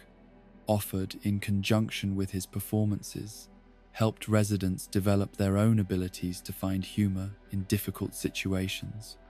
and to use comedy as a tool for building bridges between different perspectives and different personality types. The skills that participants learned in these workshops proved valuable not just for entertainment, but for the more general challenge of maintaining positive relationships and constructive communication even during periods of disagreement. Or, stress. The social dynamics that developed around Club LOL created informal networks of friendship and mutual support that complemented the more formal structures of community governance and economic cooperation. The relaxed atmosphere and the shared experience of laughter created conditions where residents could get to know each other as individuals rather than simply as neighbors or colleagues, deepening the personal connections that made community life emotionally satisfying as well as practically beneficial.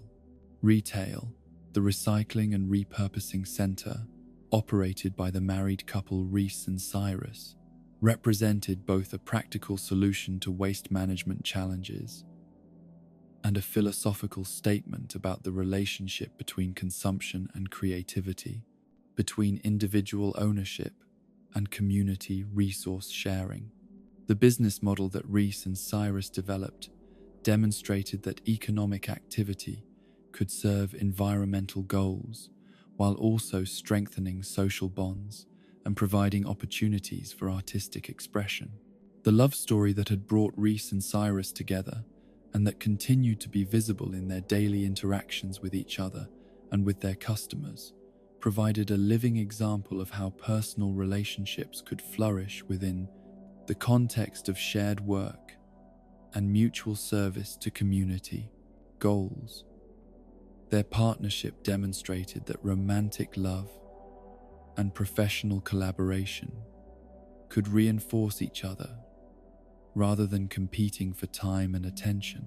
creating a model for relationship integration that inspired other couples within the community. The creative recycling projects that were the specialty of retail became opportunities for community members to reimagine their relationship with material possessions and to discover artistic potential in objects that might otherwise have been discarded as worthless.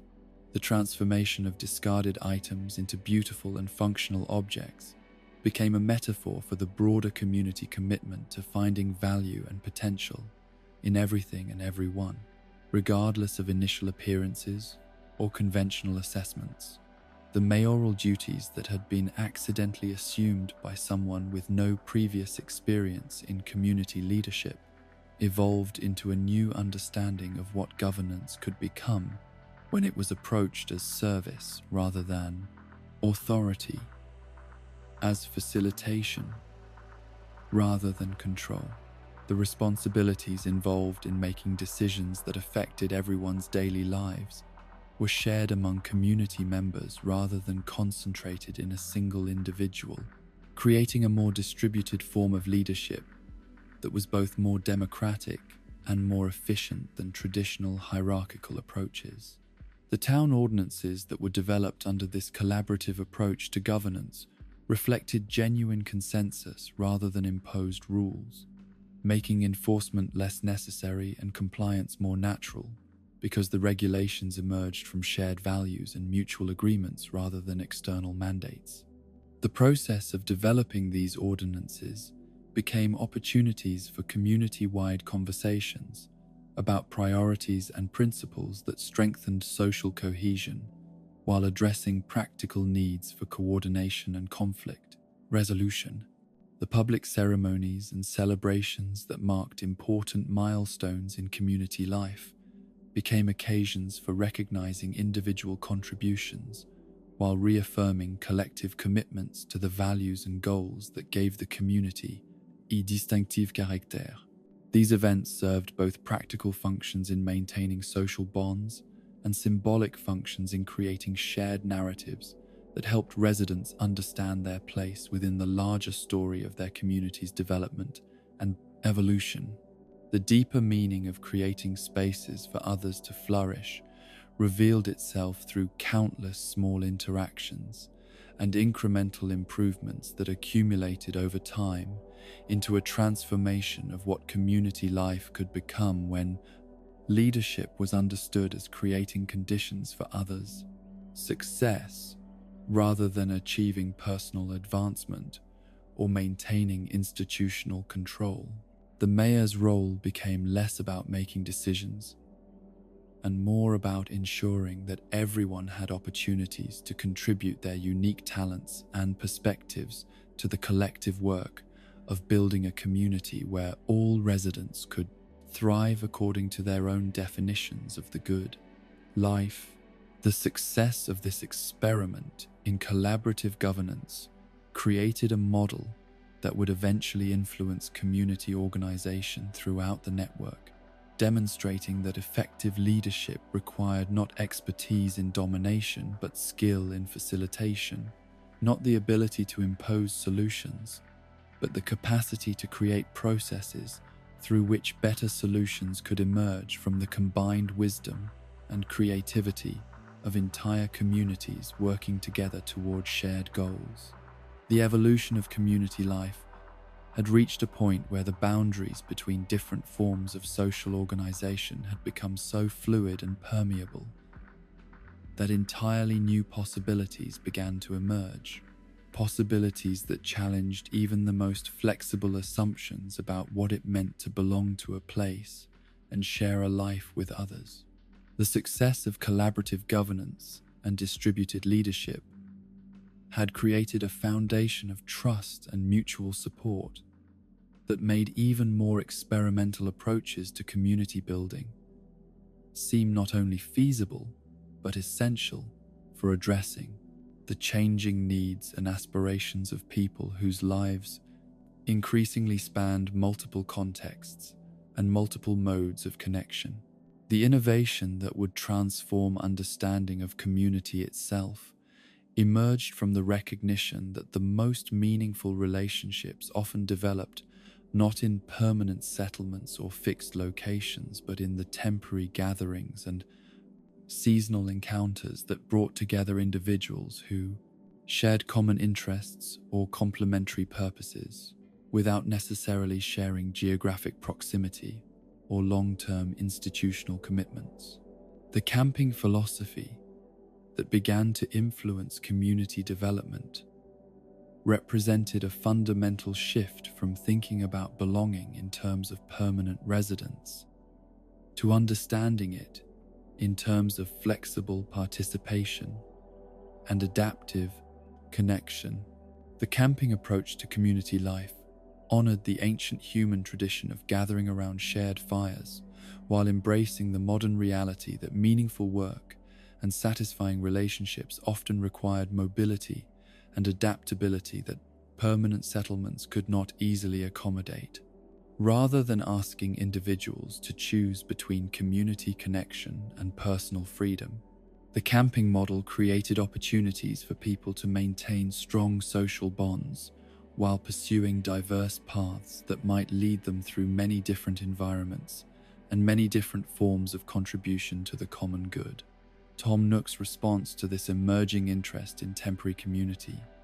reflected his deep understanding that the most successful enterprises were those that served genuine human needs rather than trying to create artificial demand for predetermined solutions. The camping services he developed were designed not to replace the permanent communities that continued to serve many people's needs very well,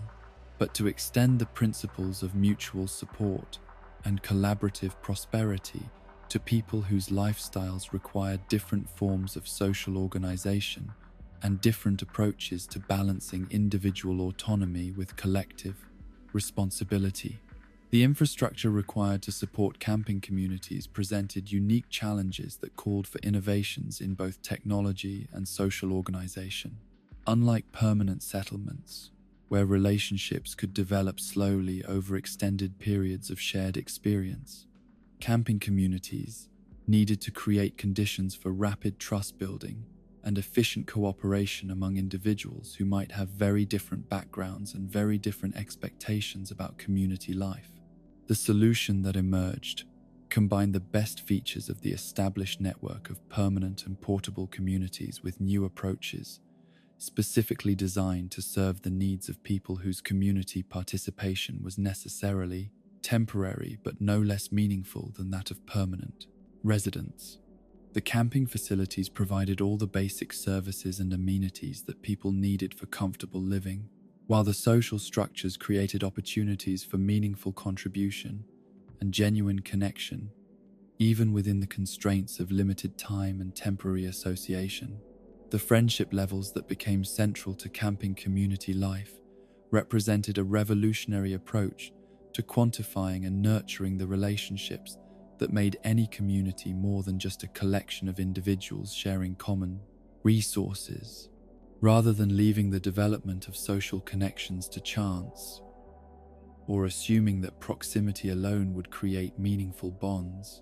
the camping communities developed systematic approaches to helping people identify others with compatible interests and complementary skills, while providing structured opportunities for relationships to deepen through shared activities and mutual service. This systematic approach to relationship building was never intended to replace the organic processes through which friendship naturally developed, but rather to create conditions where those natural processes could operate more efficiently and more inclusively within the constraints of temporary association. The friendship level system helped people understand where they stood in their relationships with others, while providing clear pathways for deepening those connections through activities and interactions that were meaningful to both participants. The quantification of relationships that characterized the camping community model reflected broader changes in how social connections were understood and maintained in technologically mediated environments. Rather than diminishing the authenticity or spontaneity of human connection, the systematic approach to relationship building seemed to intensify the emotional satisfaction that people derived from their social interactions by ensuring that time and energy were invested in connections that had genuine potential for mutual benefit and lasting significance. The crafting culture that flourished in camping communities represented another innovation in how creative expression and practical production could be integrated into community life in ways that served both individual fulfillment and collective welfare. The temporary nature of camping communities created unique opportunities for intensive learning and skill sharing that might not be possible in permanent settlements where people had ongoing responsibilities and established routines that limited their availability for new activities. The crafting workshops that became central features of camping community life created opportunities for people to learn new skills from others who had different backgrounds and different areas of expertise, while also providing outlets for creative expression that enriched the aesthetic environment of the temporary settlements. The objects created through these collaborative crafting activities served practical functions within the community, while also serving as tangible reminders of the relationships and experiences that had made their creation possible. The satisfaction that people derived from creating useful and beautiful objects with their own hands seemed to be intensified by the knowledge that their creations would be appreciated and used by people they had come to know and care about during their time in the camping community. The crafting process became a form of gift exchange that strengthened social bonds while also developing individual capabilities and contributing to the material welfare of the entire group. The mobile community aspect of camping life created new forms of social organization that were both more flexible and more inclusive than anything that had been tried before in the network of interconnected settlements. People could participate in camping communities according to their own schedules and their own capacity for travel, while the communities themselves could adapt their activities and their social structures to accommodate the changing mix of participants who were present at any given time. This flexibility created opportunities for people whose life circumstances made participation in permanent communities difficult or impossible to experience the benefits of community connection and mutual support,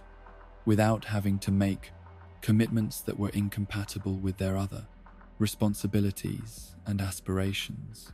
The camping communities served people who were in transition between more permanent living situations, people whose work required frequent travel, and people who simply preferred the stimulation and variety that came from participating in different communities at different times. The essence of Animal Crossing that was distilled and concentrated in camping community life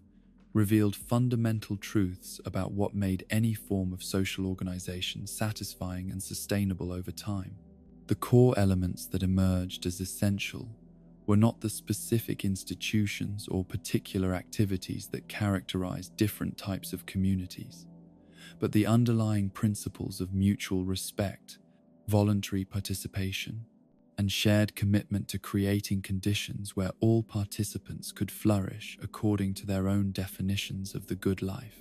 The market stalls that became central features of camping community economic life represented innovations in how commerce and gift exchange could be integrated to serve both practical needs and social relationship building. The temporary nature of camping communities created unique opportunities for economic experimentation that might not be feasible in more established settlements, where existing patterns of trade and established relationships between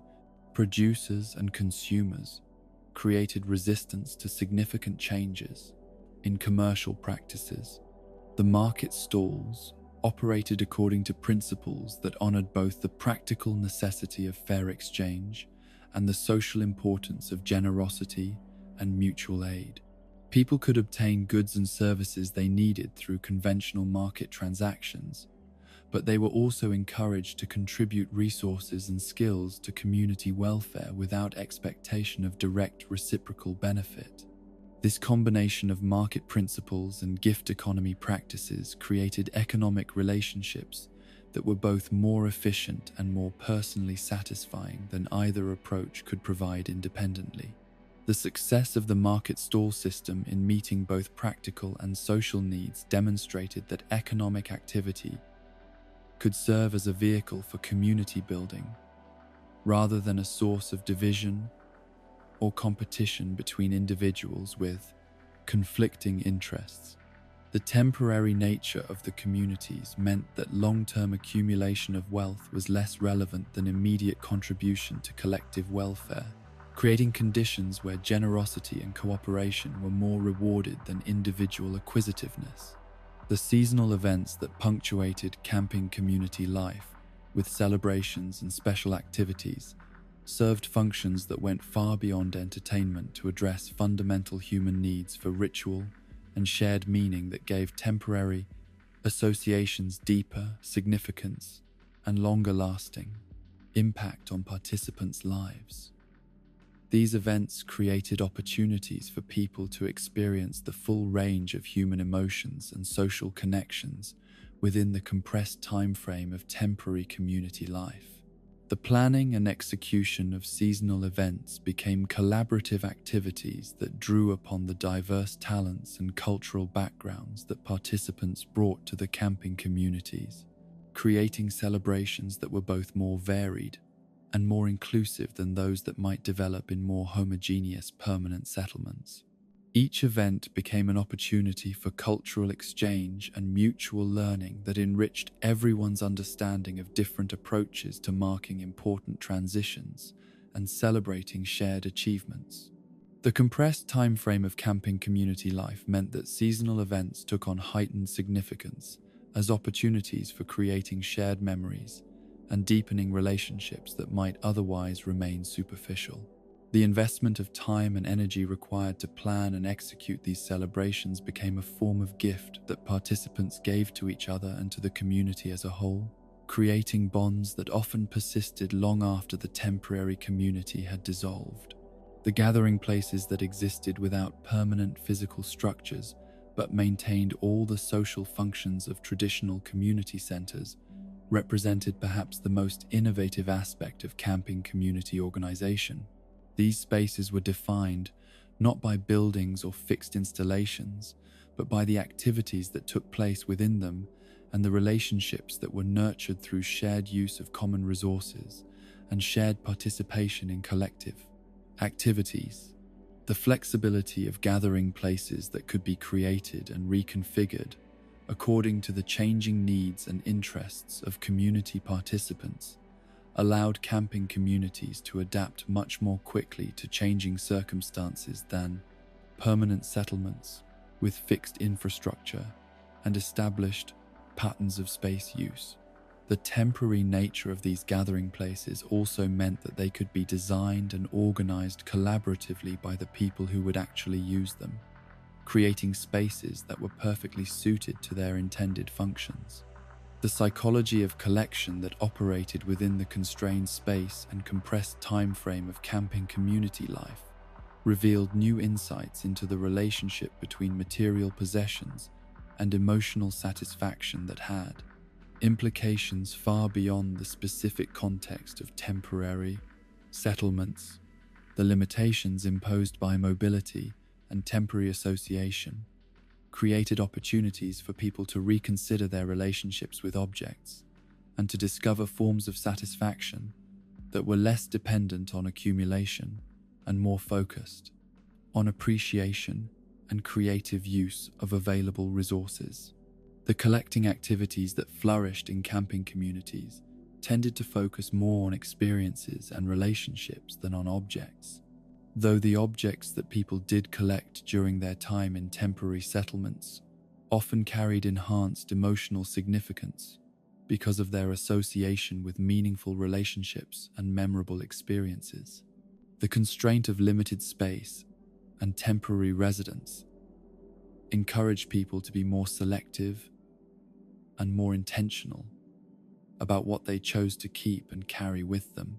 leading to collecting practices that were more thoughtful and more personally meaningful. The sharing of collections and the collaborative use of individual possessions created forms of community wealth that were more satisfying and more sustainable than individual accumulation could provide. People learned to appreciate the pleasure of temporary access to beautiful or interesting objects that belonged to others, while also discovering the joy of sharing their own treasures with people who could appreciate their significance and beauty. The environmental consciousness that was necessarily embedded in camping community life created opportunities for people to develop more sustainable relationships with the natural world, while also learning practical skills for minimizing their impact on the ecosystems that hosted their temporary settlements. The temporary nature of camping communities meant that they had to be designed from the beginning with careful attention to leaving no trace and minimizing disruption to existing natural systems. The education in environmental stewardship that participants received through their involvement in camping communities often had lasting impact on their behavior and attitudes long after they returned to other forms of community life. The direct experience of living more lightly on the land and the immediate feedback that came from seeing the effects of their choices on the natural environment created understanding and commitment that was more profound and more lasting than abstract knowledge about environmental issues. The collaborative approach to environmental responsibility that characterized successful camping communities demonstrated that ecological consciousness could enhance rather than diminish the quality of human social relationships. The shared work of caring for the natural environment created opportunities for cooperation and mutual support that strengthened community bonds, while also serving important practical and ethical goals. The therapeutic benefits that many people experience through participation in camping community life reflected the success of this form of social organization in addressing fundamental human needs that were often inadequately served by other available options. The combination of meaningful work, genuine social connection, and direct contact with natural environments created conditions that were conducive to both individual healing and personal growth within the supportive context of community relationships. The temporary nature of camping communities created unique opportunities for people to experiment with different aspects of their personalities and different approaches to social interaction without the long-term consequences that might accompany such experimentation in permanent communities, where reputations and established relationships could be more difficult to change. This psychological freedom often enabled people to discover aspects of themselves and capabilities they possessed that had never been fully expressed in other contexts. The integration of camping community experiences into people's broader life patterns created new forms of personal development that combined the stability and continuity of permanent relationships with the stimulation and growth opportunities that came from temporary associations and novel challenges. Many participants found that their time in camping communities enhanced their appreciation for and their contribution to their permanent communities, while also providing resources for personal renewal and creative inspiration. The wisdom that emerged from the camping community movement confirmed fundamental insights about human nature and social organization that had been suggested by earlier experiments in community building, while also revealing new possibilities for adapting those insights to serve the changing needs of people whose lives increasingly required flexibility and adaptability in their social relationships and community commitments. The demonstration that meaningful community could be created quickly and sustained temporarily without sacrificing depth or authenticity provided models that would eventually influence many different forms of social organization,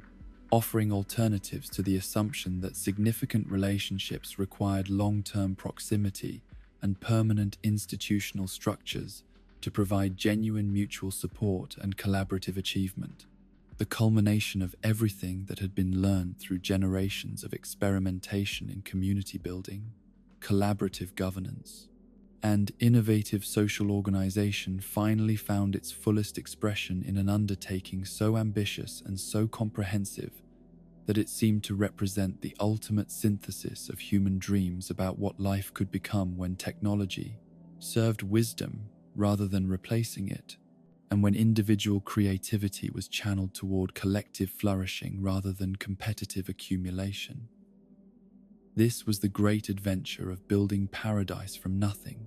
of taking empty islands scattered across vast oceans and transforming them through patient work and loving attention into places where every resident could thrive according to their own deepest aspirations, while contributing to a community that enhanced rather than constrained their individual potential. Tom Nook's deserted island getaway package represented the ultimate evolution of his entrepreneurial philosophy, the final flowering of insights that had been growing since his youth, when he first learned the difference between success that served only oneself and success that lifted entire communities toward greater prosperity and deeper satisfaction. The package he offered was not simply a business venture or a commercial enterprise, but a comprehensive framework for creating entirely new forms of human settlement that would honor both individual autonomy and collective responsibility, while demonstrating that the apparent tension between these values was based on false assumptions about the nature of human flourishing. The islands that served as the foundation for these experiments in community creation were genuinely deserted, carrying no burden of existing structures or established patterns of social organization that would constrain the imagination or limit the possibilities for innovation that the first residents could explore. Each island was a blank canvas where human creativity could express itself through the patient work of shaping physical environments to serve both practical needs and aesthetic aspirations, creating places that were both functional and beautiful, both efficient and inspiring. The entrepreneurial evolution that Tom Nook's approach represented was visible in every aspect of the services and support systems he provided to island residents. Rather than simply selling products or renting equipment, he created comprehensive frameworks for community development that included not just the tools and materials people needed, but also the educational resources and collaborative networks that would enable them to learn from each other's experiences and build upon each other's innovations. The business model that supported the Deserted Island Getaway Package was designed according to principles that had been refined through decades of experimentation in different forms of community enterprise. Rather than extracting maximum profit from each transaction, Tom Nook focused on creating value systems that would sustain themselves over long periods while providing genuine benefits to all participants. The economic relationships he established were based on mutual investment in shared success rather than zero-sum competition between individuals with conflicting interests.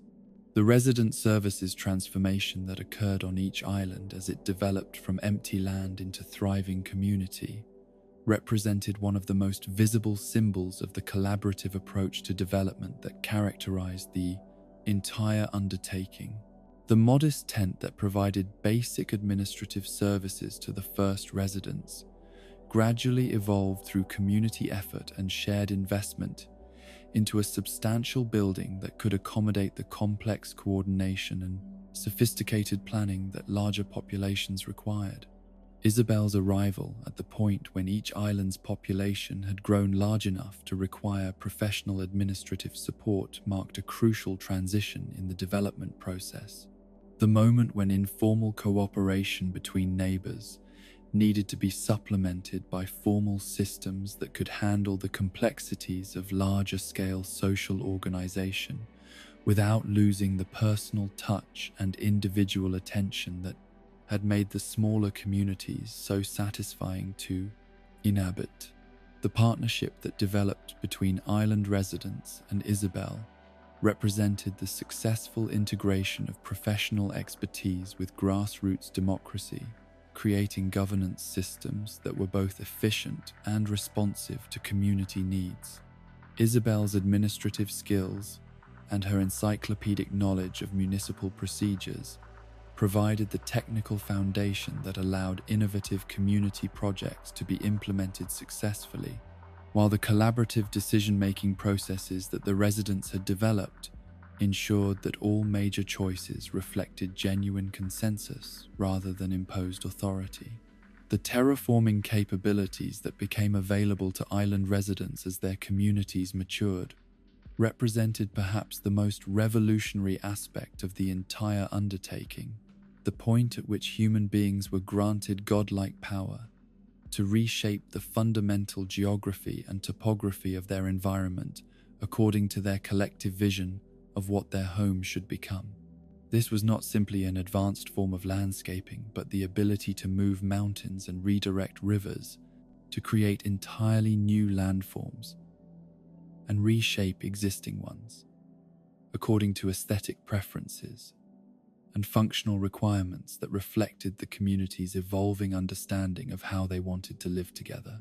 The power to terraform carried with it both unprecedented opportunities for creating ideal living environments and unprecedented responsibilities for making choices that would affect not just current residents but future generations who would inherit the landscapes that were being created. The decisions about how to use these capabilities became opportunities for communities to articulate their deepest values and their longest-term aspirations, creating physical environments that served as tangible expressions of their collective wisdom and their shared commitment to particular ways of living. The collaborative processes through which terraforming decisions were made revealed the sophistication of the democratic procedures that had evolved in these island communities, procedures that could handle complex technical decisions while ensuring that all voices were heard and all perspectives were considered before irreversible changes were implemented. The results were landscapes that reflected genuine community consensus, while also expressing the individual creativity and artistic vision of residents who contributed their ideas and their labor to shared projects. The museum expansion that occurred on each island as residents contributed specimens and artifacts to the collections maintained by Blathers represented another dimension of community development that went far beyond the practical requirements of daily life to address fundamental human needs for learning, beauty, and connection with the larger natural and cultural world. The museum became not just a repository for interesting objects, but a center for education and inspiration that enriched the intellectual and spiritual life of the entire community. Blathers' curatorial dreams, which had been constrained in smaller communities by limited resources and smaller populations, with fewer opportunities for discovery and collection, finally found full expression in these island communities where every resident was encouraged to contribute to the shared project of documenting and preserving the natural history of their environment. The museum became a collaborative achievement that represented the combined curiosity and dedication of the entire community while providing educational resources that would benefit future generations. The expansion of the museum's collections created opportunities for residents to develop expertise in natural history and scientific observation, while contributing to knowledge that had significance beyond their particular community. The specimens and artifacts they contributed became part of larger networks of scientific understanding that connected their island to the broader world of learning and discovery, creating intellectual connections that complemented the social and economic networks that linked different communities together. The Able Sisters shop evolution represented another example of how individual enterprises could grow and flourish within the supportive context of community development, while maintaining the personal relationships and individual attention that made commerce more than just economic exchange. Mabel's character growth, which occurred as she took on greater responsibilities and developed deeper connections with island residents, demonstrated how business, success, and personal fulfillment could enhance each other when enterprise was conducted according to principles that valued relationships as much as profits. The shop that the Able Sisters eventually established on each island became more than just a place to purchase clothing and accessories, but a center for creative expression and cultural exchange where residents could explore different aspects of their personalities through fashion choices while supporting local enterprise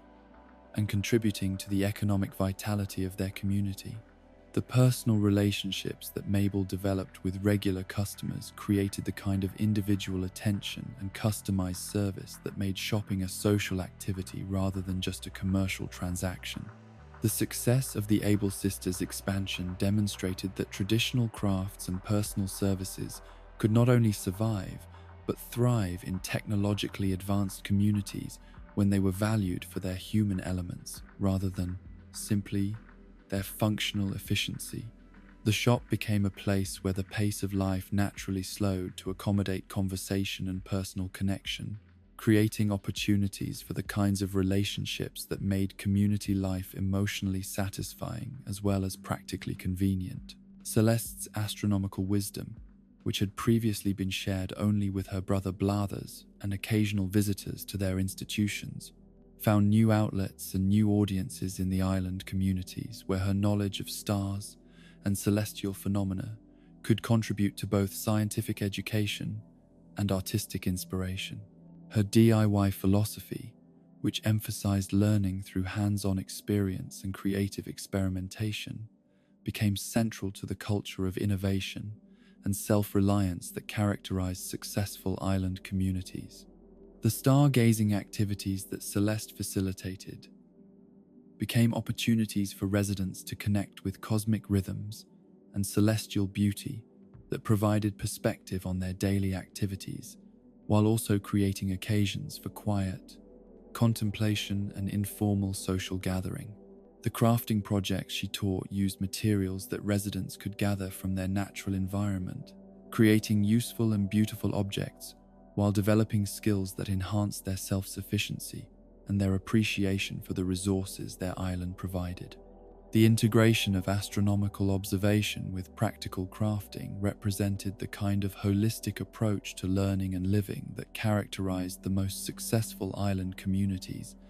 approaches that honored both scientific understanding and artistic creativity, while recognizing that these different ways of knowing could enhance rather than compete with each other when they were pursued within supportive social contexts. RED's continued art schemes provided ongoing opportunities for island residents to develop their aesthetic judgment and their understanding of the complex relationships between authenticity and beauty, between historical accuracy and emotional truth that made art collection both intellectually challenging and emotionally rewarding. His presence in the island communities created educational opportunities disguised as commercial transactions, situations where residents could learn about art history and connoisseurship, while also grappling with philosophical questions about the nature of value and meaning. The nature of authenticity itself became a subject of ongoing discussion and exploration in communities where residents had unprecedented opportunities to create and modify their environment according to their aesthetic preferences. The questions that RED's offerings raised about what made art genuine or valuable extended to broader considerations about how communities could maintain authentic culture while also embracing innovation and change. The art collections that residents assembled through their dealings with RED and other sources became expressions of both individual taste and community culture, creating shared aesthetic experiences that enriched the visual environment, while also providing topics for conversation and collaborative appreciation. The presence of beautiful objects in public spaces and private homes contributed to the overall quality of life, while also demonstrating the community's commitment to values that transcended mere practical utility. Gulliver's endless shipwrecks provided a source of ongoing amusement and cross-cultural education that connected island communities to the broader world, while demonstrating that even the most persistent mishaps could be transformed into opportunities for learning and mutual assistance.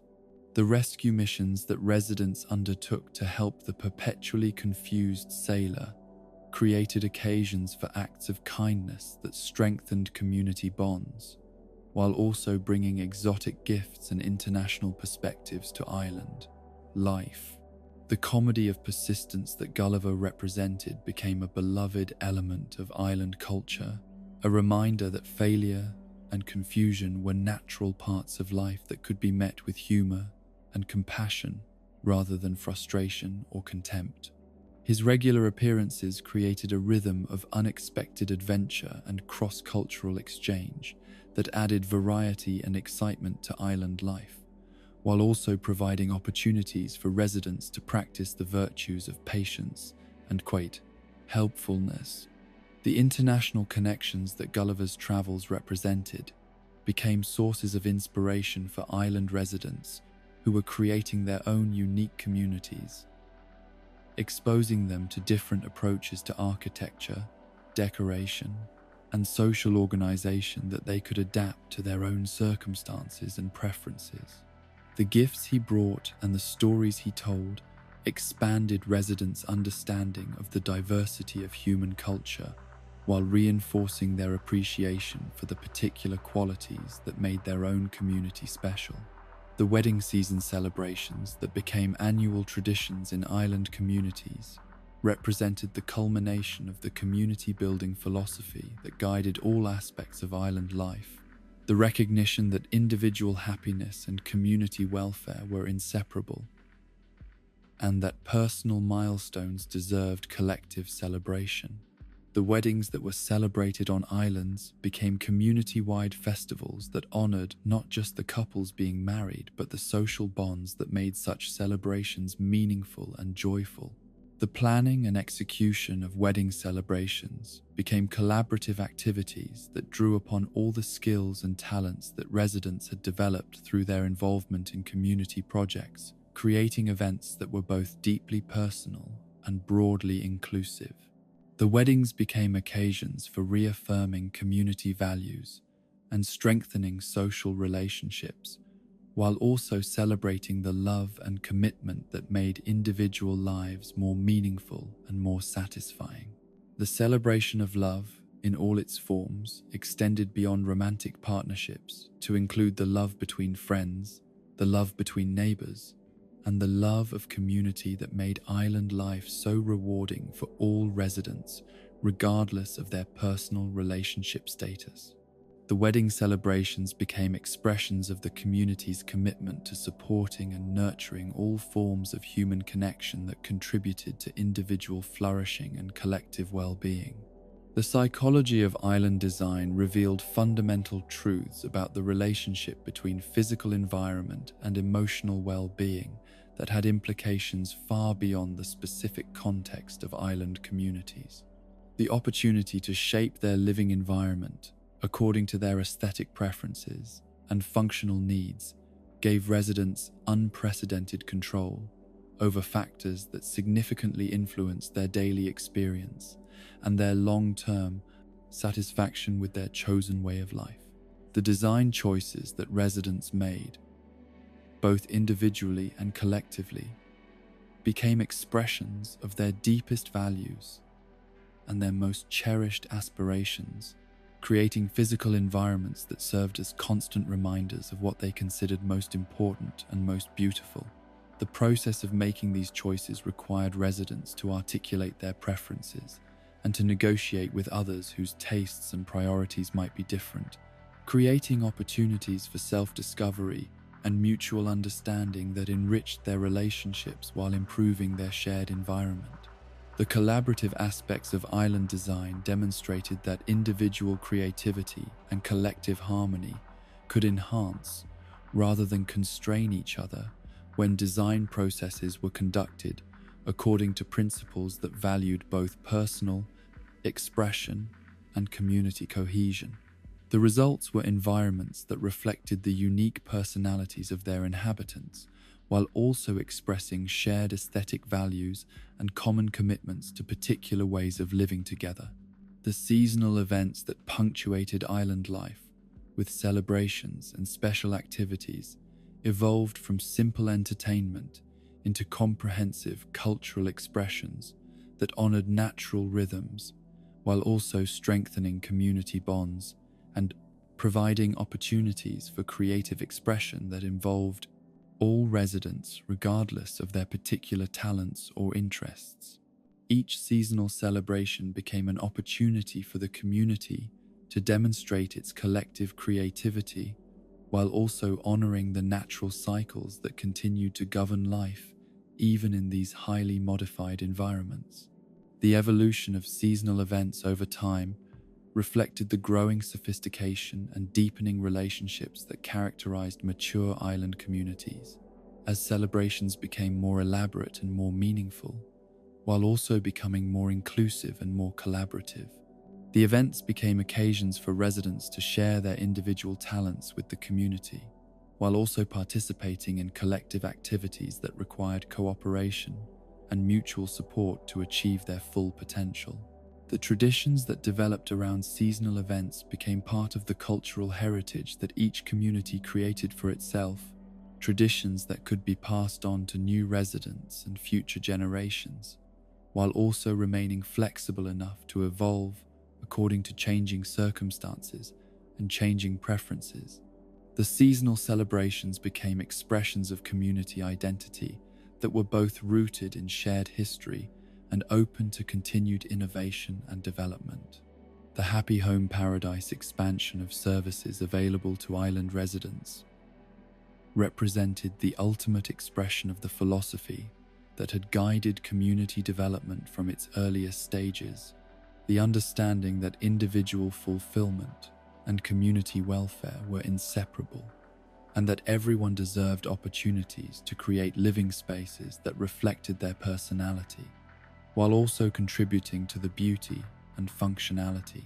of the shared environment. The professional decoration services that became available through this expansion created new opportunities for residents to develop their aesthetic skills, while also contributing to community projects that enhance the visual environment and the functional efficiency of shared spaces. The collaboration between professional designers and community members created educational opportunities that developed individual capabilities while also improving the overall quality of life for everyone. The integration of professional services with community self-reliance demonstrated that expertise and local knowledge could enhance rather than compete with each other when professional services were provided according to principles that valued capacity building and collaborative learning rather than dependency and passive consumption.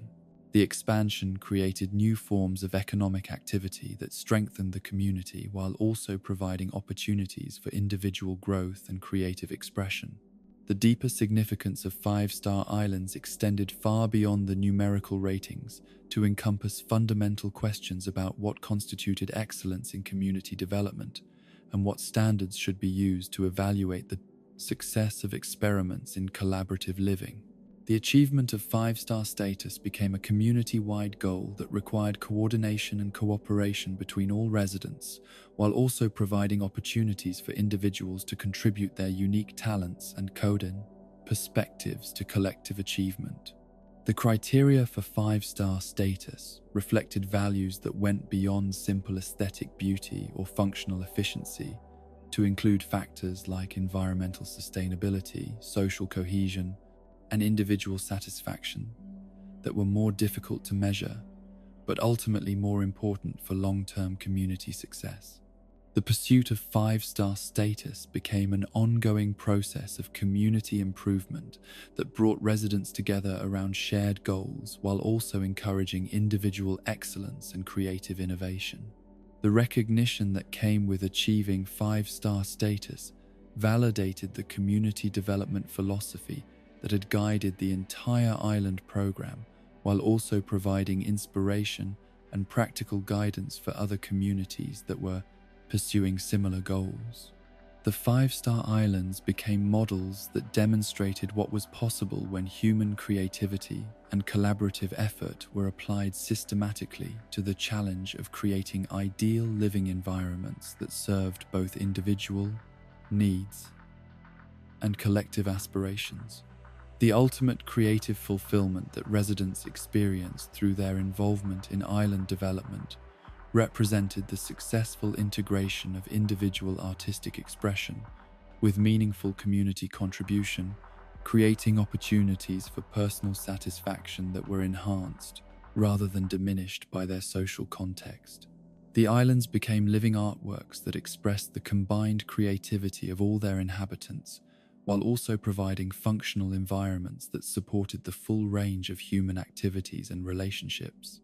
The realization that paradise was not a place one discovered but a community one built together became the central insight that emerged from the island development experience, an understanding that would influence approaches to community building far beyond the specific technological and social innovations that had made the island program possible. The islands demonstrated that human beings possessed both the capability and the responsibility to create the conditions for their own flourishing, and that this creation was most successful when it was approached as a collaborative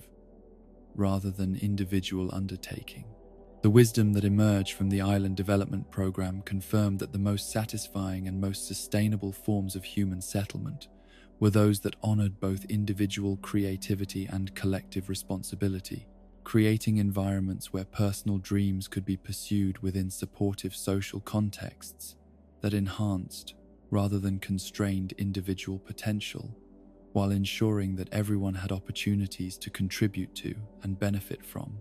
community life according to their own unique capabilities and aspirations. The profound truths that lay beneath the surface of what appeared to be simple daily routines and modest community activities revealed themselves not through dramatic revelation or scholarly analysis, but through the gradual accumulation of countless small experiences that slowly transformed understanding of what it meant to live a meaningful life in harmony with natural rhythms and human relationships. The philosophical foundations that supported all the experiments in community building and collaborative living were not abstract theories imposed from outside, but practical wisdom that emerged organically from the lived experience of people who had discovered that the most satisfying existence came from aligning individual desires with collective welfare and personal growth with community contribution. The nature of time in these communities represented perhaps the most radical departure from conventional assumptions about how human life should be organized and what constituted productive use of the hours and days that comprised each person's allotted span on Earth. Rather than treating time as a resource to be maximized for efficiency or a commodity to be sold for economic gain, these communities operated according to rhythms that honored both natural cycles and human needs for rest, reflection, and unhurried relationship building that gave life its deeper meaning and more lasting satisfaction. The real-time living that characterized community life meant that each day brought its own unique combination of opportunities and challenges that could not be anticipated or controlled, but had to be met with presence and adaptability, rather than rigid planning or anxious preparation for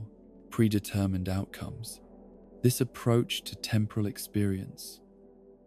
taught residents that the present moment was not simply a brief transition between past memories and future goals, but the only time in which actual living could occur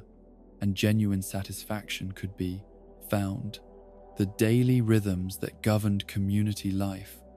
were calibrated not to maximize productivity or minimize waste, but to create conditions where human beings could flourish according to their natural inclinations, while also contributing to collective welfare in ways that felt personally meaningful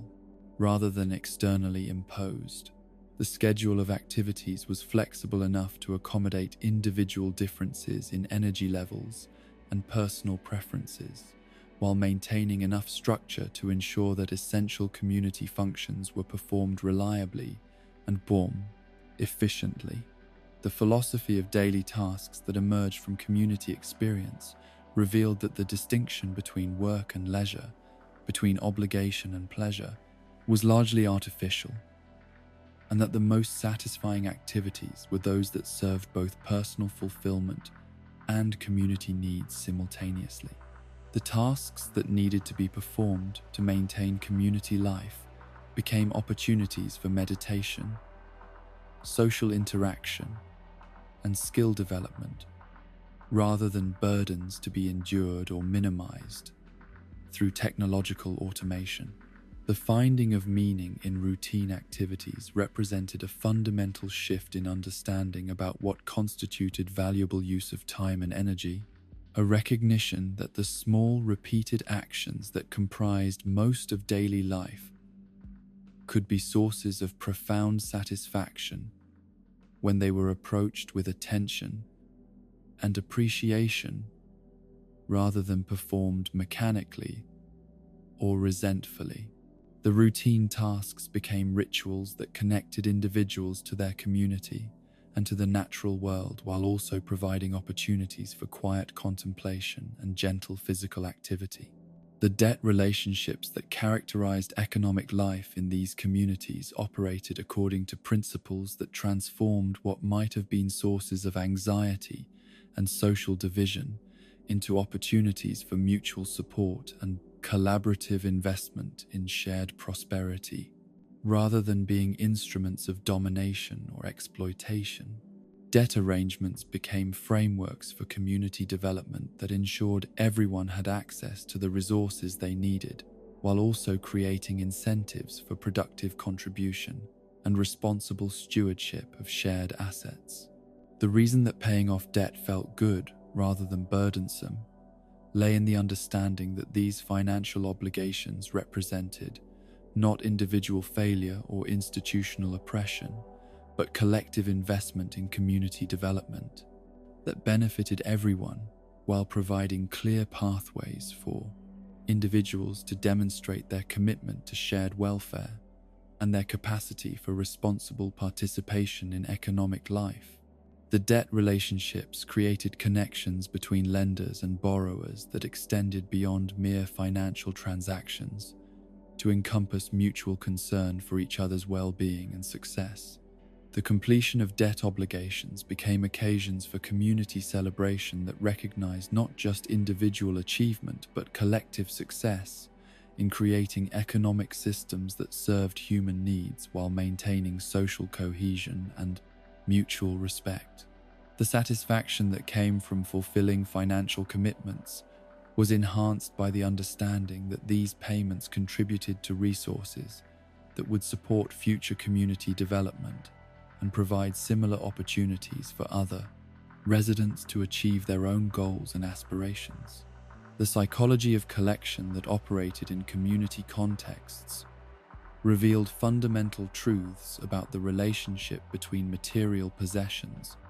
and emotional satisfaction that challenged conventional assumptions about consumption, accumulation as sources of happiness and security. The collecting activities that flourished in these communities were motivated not by competitive acquisition or status display, but by appreciation for beauty, curiosity about the natural world, and desire to contribute to collective knowledge and shared cultural resources. The distinction between collection and hoarding became clear through community experience, as residents learned that meaningful accumulation required not just acquisition but also sharing, not just possession but also appreciation and creative use of collected objects in ways that enriched both individual life and community culture. The most satisfying collections were those that could be enjoyed by others and that contributed to the aesthetic and educational resources available to the entire community. The objects that residents chose to collect and preserve became expressions of their individual interests and personal aesthetic preferences, while also serving as contributions to the collective cultural wealth that made community life more interesting and more beautiful for everyone. The collections became topics of conversation and sources of shared learning that strengthened social bonds, while also developing individual expertise and knowledge that could be shared with others who had similar interests or complementary areas of curiosity. The friendship mechanics that governed social relationships in these communities provided insights into human nature that extended far beyond the specific contexts of community life to illuminate universal truths about what made relationships satisfying and what conditions were necessary for genuine intimacy and mutual support to develop between individuals with different backgrounds and different personality types. The systematic attention to relationship building that characterized successful communities demonstrated that friendship was not simply a matter of chance compatibility, but a skill that could be developed and a form of wealth that could be cultivated through deliberate practice and conscious investment of time and attention. The understanding that emerged from community experience was that meaningful relationships required both individual effort and supportive social contexts, both personal compatibility and shared activities that provided opportunities for mutual discovery and collaborative achievement. The friendship mechanics were not artificial systems imposed on natural social processes, but frameworks that helped people navigate the complexities of building and maintaining relationships, while also ensuring that the social needs of all community members were recognized and addressed. The development of friendship networks within communities created forms of social wealth that were more satisfying and more sustainable than individual accumulation of material possessions or personal achievement that was not shared with others. The friendship relationships became sources of mutual support during difficult times and shared celebration during periods of success and achievement, creating social insurance systems that were more reliable and more personally meaningful than formal institutional arrangements. The role of chance encounters and serendipitous meetings in community life revealed the importance of creating social environments where unexpected connections could occur naturally and where the casual interactions of daily life could develop into meaningful relationships that enriched both individual experience and community culture. The physical design of community spaces and the scheduling of community activities were arranged to maximize opportunities for spontaneous interaction, while also providing privacy and individual space for people who needed time alone or quiet environments for personal reflection and creative work. The serendipity that characterized successful community life was not simply a matter of luck, but the result of deliberate choices about how to structure social environments and organize community activities in ways that created opportunities for discovery and connection while respecting individual differences in social preferences and interaction styles. The communities that were most successful at fostering meaningful relationships were those that provided multiple pathways for social connection, while also honoring different approaches to friendship and different needs for privacy, individual autonomy. The appreciation for unexpected encounters and chance meetings became part of the cultural values that guided community life, encouraging residents to remain open to new relationships and new experiences, while also maintaining the established connections that provided stability and continuity in their social lives. The balance between openness to novelty and commitment to existing relationships became a form of social wisdom that enhanced both individual satisfaction and community cohesion. The reason that simple graphics and minimalist aesthetic approaches could create profound emotional connections lay in their ability to focus attention on essential elements of beauty and meaning, rather than overwhelming the senses with excessive detail or artificial complexity that distracted from the fundamental human experiences that made life satisfying and relationships meaningful. The visual environments that characterized successful communities were designed to enhance rather than compete with the natural beauty of their settings, while also providing clear and harmonious backdrops for the social interactions that were central to community life. The aesthetic philosophy that guided community design recognized that beauty was not dependent on expense or sophistication, but on harmony, proportion, and attention to the relationship between form and function in ways that served both practical needs and emotional well-being. The simple visual approaches that were employed in community design created environments that were both calming and inspiring, both functional and beautiful, both personally satisfying and socially supportive. The emotional resonance that residents experienced in response to their community environments demonstrated that human beings possessed innate capacities for aesthetic appreciation that could be satisfied by relatively simple visual arrangements when those arrangements were created with careful attention to proportion, color, and the relationship between built environments and natural settings. The communities became demonstrations that beauty was a necessity rather than a luxury, and that aesthetic satisfaction was essential for complete human flourishing. The meditation that could be found in repetitive tasks like fishing and bug catching revealed profound truths about the relationship between physical activity and mental well-being that had been largely forgotten in societies that prioritized efficiency over contemplation and productivity over presence. The activities that might have seemed monotonous or pointless when evaluated according to conventional measures of accomplishment became opportunities for quiet reflection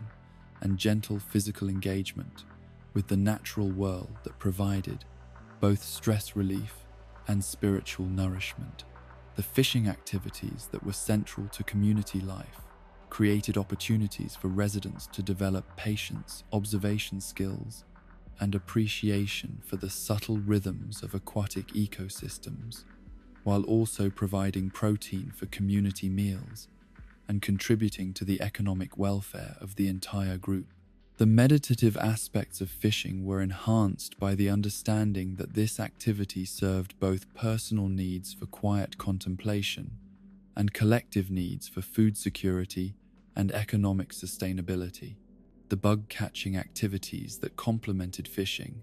provided different forms of engagement with the natural world that required more active movement and more acute observation skills, while also contributing to scientific knowledge and Darcy, museum collections that served educational and cultural functions within the community. The combination of individual satisfaction and community contribution that characterized these activities demonstrated that the most fulfilling pursuits were those that served both personal and collective needs simultaneously. The seasonal depression and mental health challenges that could affect community members were addressed not through clinical intervention or pharmaceutical treatment,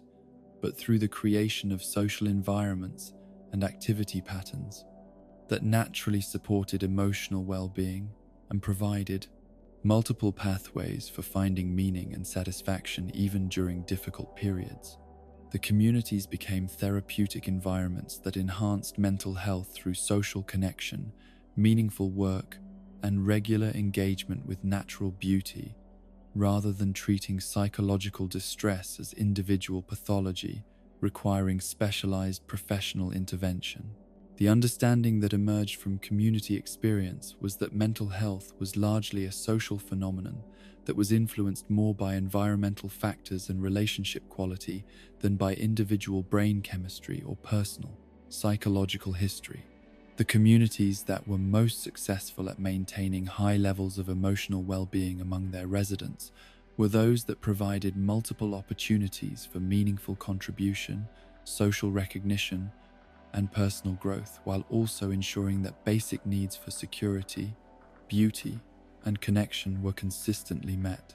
The integration of mental health support into the fabric of daily community life meant that emotional difficulties were addressed through increased social support and enhanced opportunities for meaningful activity, rather than through isolation and specialized treatment that separated struggling individuals from their normal social contexts. The communities became demonstrations that prevention was more effective than treatment, and that emotional well-being was better maintained through supportive social environments than through individual therapeutic intervention. The comfort that people derived from predictable worlds during unpredictable times revealed fundamental human needs for stability and security that could be satisfied through community structures and social relationships, even when broader social and economic conditions were characterized by uncertainty and rapid change. The communities became refuges from chaos that provided both physical security and emotional stability, while also maintaining enough flexibility to adapt to changing circumstances and evolving needs. The predictability that characterized successful communities was not rigid adherence to unchanging routines, but reliable commitment to core values and consistent availability of social support and community resources that residents could depend upon regardless of external circumstances or personal difficulties they might encounter. The communities provided frameworks for stability that enhanced rather than constrained individual freedom and creativity. The balance between predictability and flexibility that characterized mature communities demonstrated that security and adventure could complement rather than compete with each other when community structures were designed to provide stable foundations for exploration and innovation rather than rigid constraints that limited personal growth and creative expression. The communities became platforms for individual flourishing rather than restrictive environments that prioritized conformity over creativity. The sustainable happiness that could be discovered through community living represented perhaps the most important insight that emerged from all the experiments in collaborative social organization, the understanding that lasting satisfaction came not from achieving predetermined goals or accumulating specific possessions, but from participating in ongoing relationships and contributing to collective projects that provided meaning and purpose that transcended individual limitations and extended beyond personal lifetimes. The happiness that characterized successful communities was not based on momentary pleasures or temporary achievements, but on the deeper satisfaction that came from knowing that one's life had meaning and that one's contributions were valued by others who shared similar commitments to mutual welfare and collaborative flourishing. This form of happiness was more resilient than pleasure-based satisfaction because it was rooted in relationships and values rather than circumstances and possessions that could be lost or changed by external forces.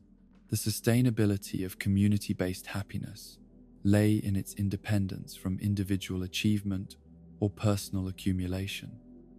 and its dependence instead on social relationships and shared activities that could be maintained and renewed through continued participation and mutual support. The communities demonstrated that the most reliable sources of human satisfaction were those that were based on giving rather than receiving, on contributing rather than consuming, on building rather than acquiring. The deeper meaning of crossing between human and animal worlds revealed itself as a metaphor for the broader human challenge of learning to live harmoniously with natural systems and other forms of life that shared the Earth's resources and contributed to the ecological balance upon which all life ultimately depended. The communities became experiments in interspecies cooperation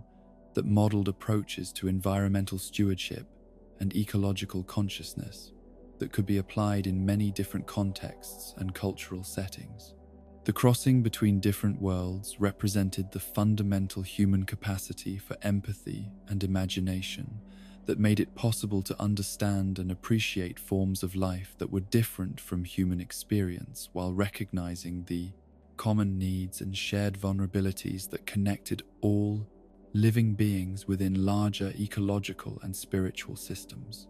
The communities became demonstrations that diversity was a source of strength rather than division when it was approached with respect and curiosity rather than fear and competition. The wisdom that emerged from these experiments in crossing boundaries and building bridges between different forms of life provided models for addressing many of the challenges that faced human societies in their relationships with each other and with the natural world,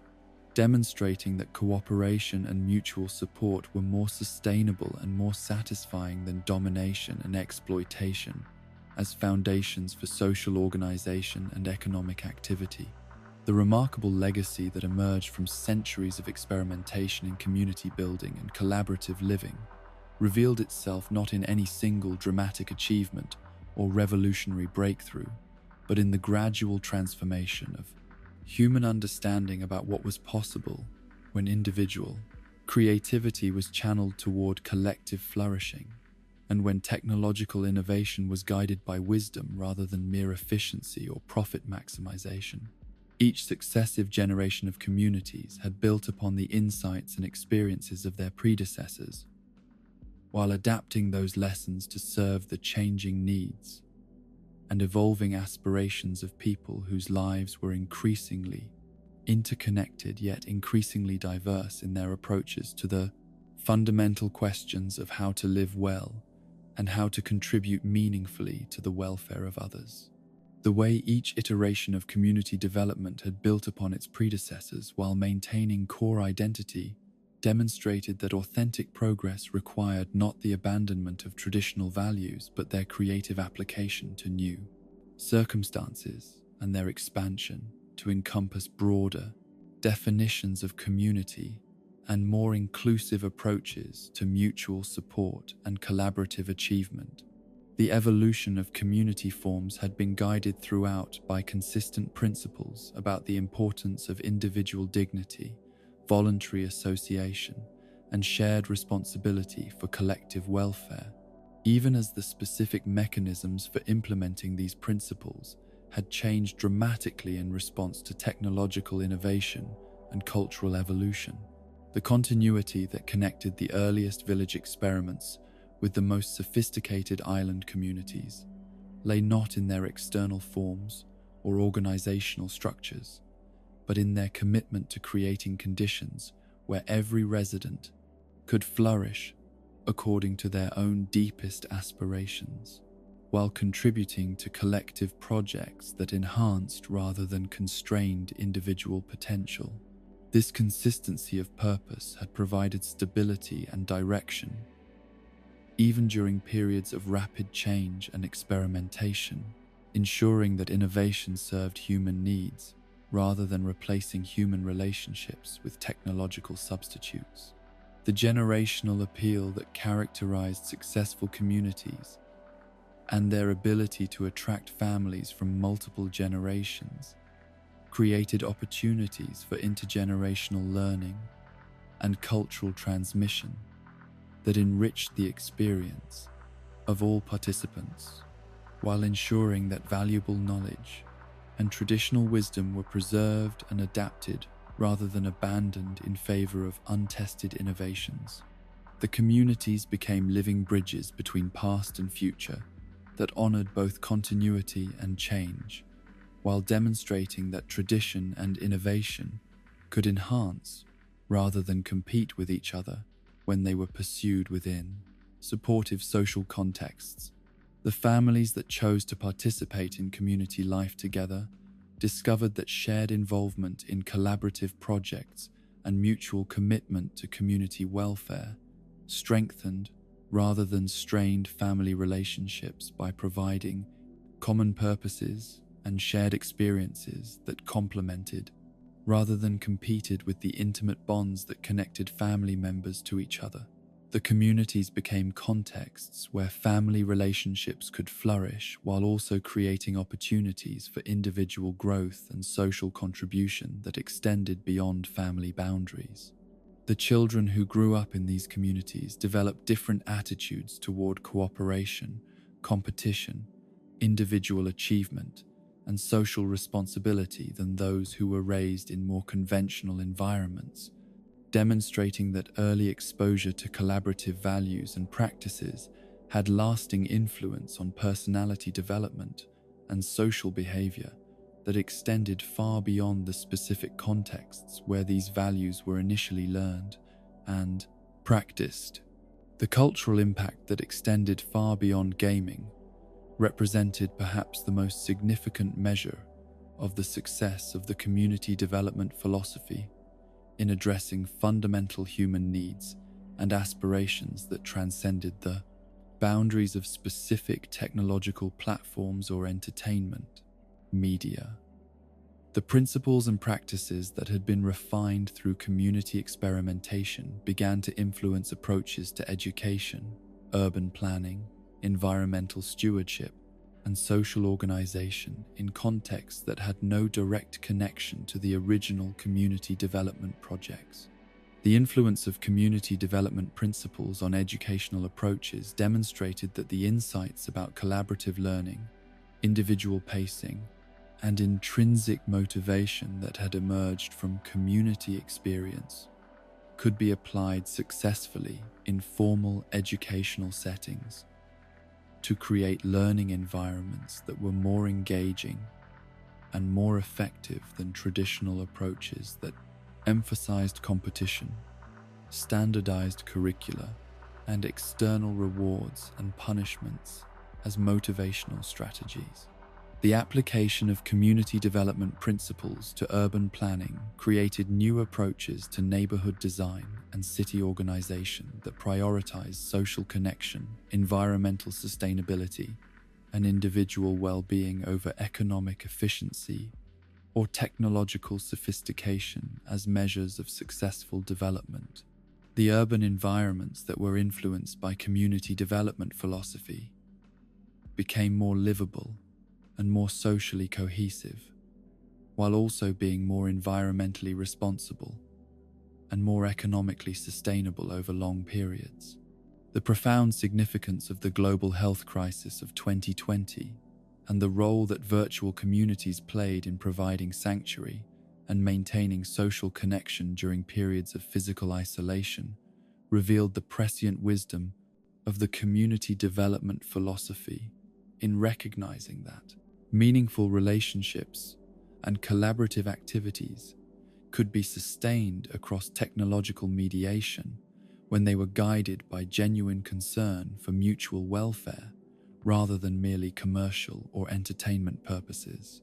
The communities that had been established as experiments in voluntary association and collaborative living became essential resources during periods when physical gathering was dangerous or impossible, providing frameworks for social connection and mutual support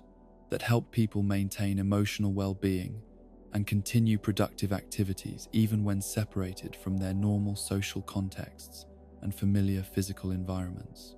The experience of relying on virtual communities for essential social and emotional needs during the global crisis demonstrated that the distinction between digital and physical community was less important than the quality of relationships and the depth of commitment to mutual welfare that characterized community interactions regardless of the technological platforms through which they were mediated. The educational potential and real-world applications that emerged from community development practices created new approaches to learning that emphasized experiential education, collaborative problem-solving, and integration of individual interests with collective projects in ways that made education more personally meaningful and more socially relevant than traditional approaches that separated learning from practical application and individual achievement from community contribution. The educational innovations that were inspired by community development philosophy demonstrated that learning was most effective when it occurred within contexts where knowledge could be immediately applied to meaningful projects and where individual curiosity could be channeled toward collaborative achievements that served both personal growth and collective welfare. The integration of education with community development created opportunities for lifelong learning that continued throughout adult life rather than being confined to childhood and adolescence, while also ensuring that educational activities contributed to community welfare rather than merely serving individual advancement or institutional requirements. The artistic and musical expressions that emerged from fan communities represented forms of creative collaboration that transcended the boundaries between producers and consumers of cultural content, creating new models for cultural participation that honored both individual creativity and collective inspiration, while demonstrating that the most satisfying artistic activities were those that brought people together around shared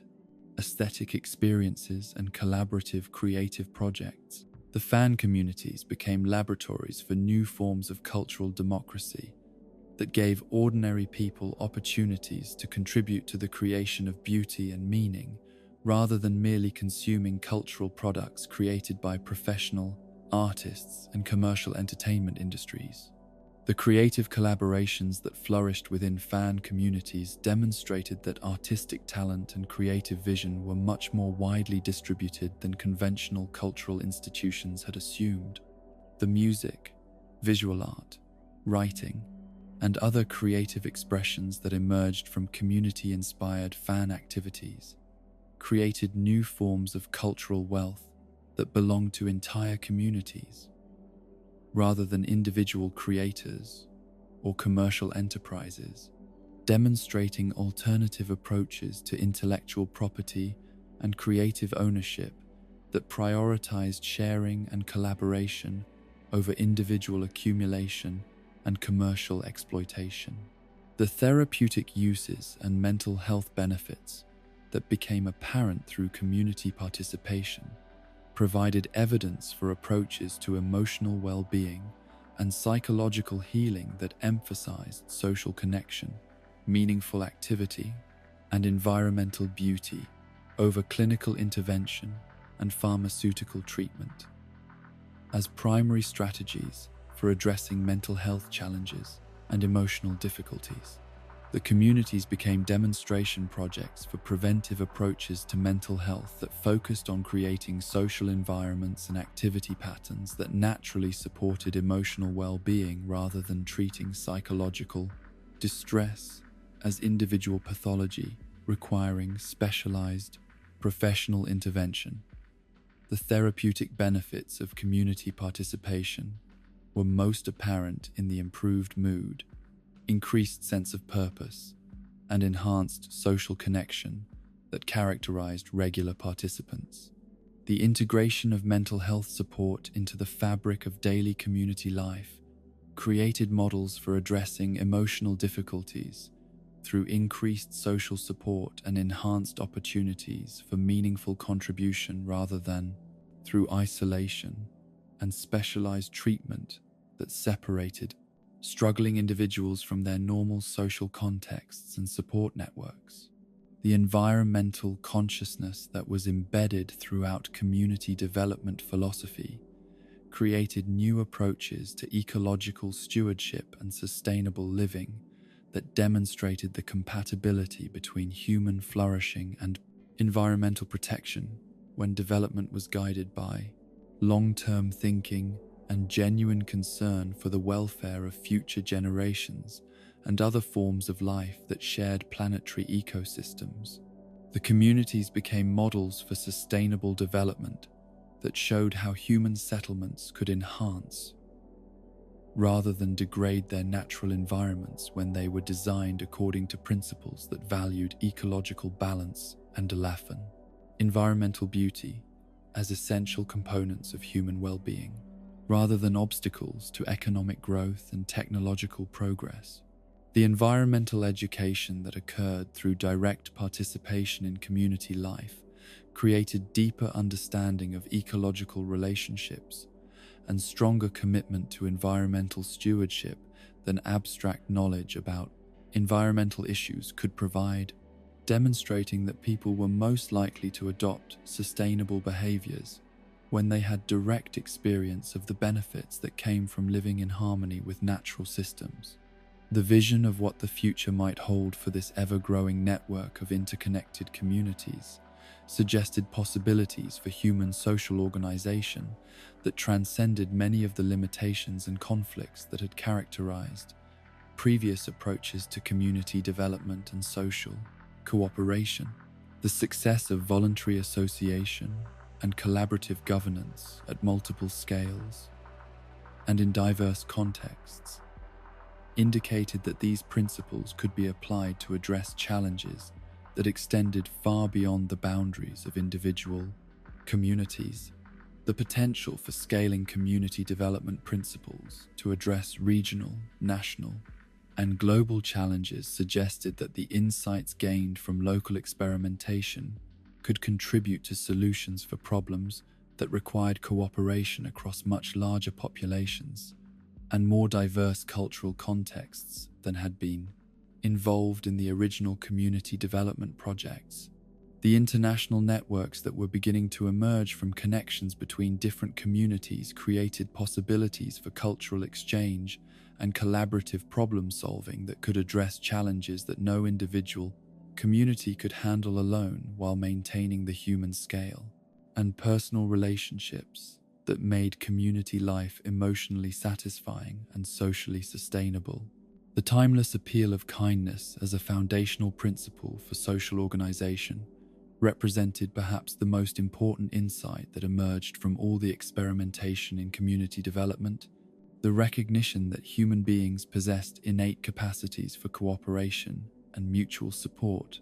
that could be cultivated and channeled toward collective flourishing when they were supported by appropriate social structures and cultural values. The demonstration that kindness was not merely a personal virtue but a practical strategy for creating social environments where everyone could thrive challenged conventional assumptions about the relationship between competition and cooperation, individual achievement and collective welfare that had dominated thinking about social organization and economic development for generations. The communities became proof that social systems based on kindness and mutual support were not only more emotionally satisfying but also more economically efficient and more environmentally sustainable than systems based on competition and environment, individual accumulation, suggesting that kindness was not just morally superior but practically superior as a foundation for human social organization. The reason that some forms of entertainment and social interaction transcended their original contexts to become cultural phenomena that genuinely influenced human behavior and social relationships lay in their ability to address fundamental human needs and aspirations that were inadequately served by conventional social institutions and commercial entertainment that prioritized profit over genuine human welfare. The communities that emerged from gaming contexts succeeded in becoming forces for positive social change because they embodied principles and practices that people recognized as superior to many aspects of their conventional social environments, creating demonstrations of alternative possibilities that inspired people to seek similar qualities in their offline relationships and community involvements. The cultural influence of community development philosophy extended beyond its original contexts because it provided frameworks for addressing universal human needs for meaning, connection, and contribution that were relevant, regardless of the specific technological platforms or cultural contexts through which these needs were initially addressed. The legacy of creating spaces where everyone belonged represented the ultimate achievement of the community development philosophy, the successful demonstration that human societies could be organized according to principles of inclusion and mutual support rather than exclusion and competition, and that these inclusive communities were more satisfying for all participants while also being more sustainable and more adaptable to changing circumstances than exclusive communities that prioritized the welfare of some members over barrier others. The spaces where everyone belonged were not utopian fantasies that ignored genuine differences between individuals or conflicts between competing interests, but realistic social environments that had developed effective mechanisms for addressing disagreements and resolving conflicts, while maintaining commitment to the fundamental principle that every person deserved respect, opportunity, and support for their efforts to contribute meaningfully to collective welfare. The inclusiveness that characterized successful communities was not achieved by eliminating diversity or enforcing conformity,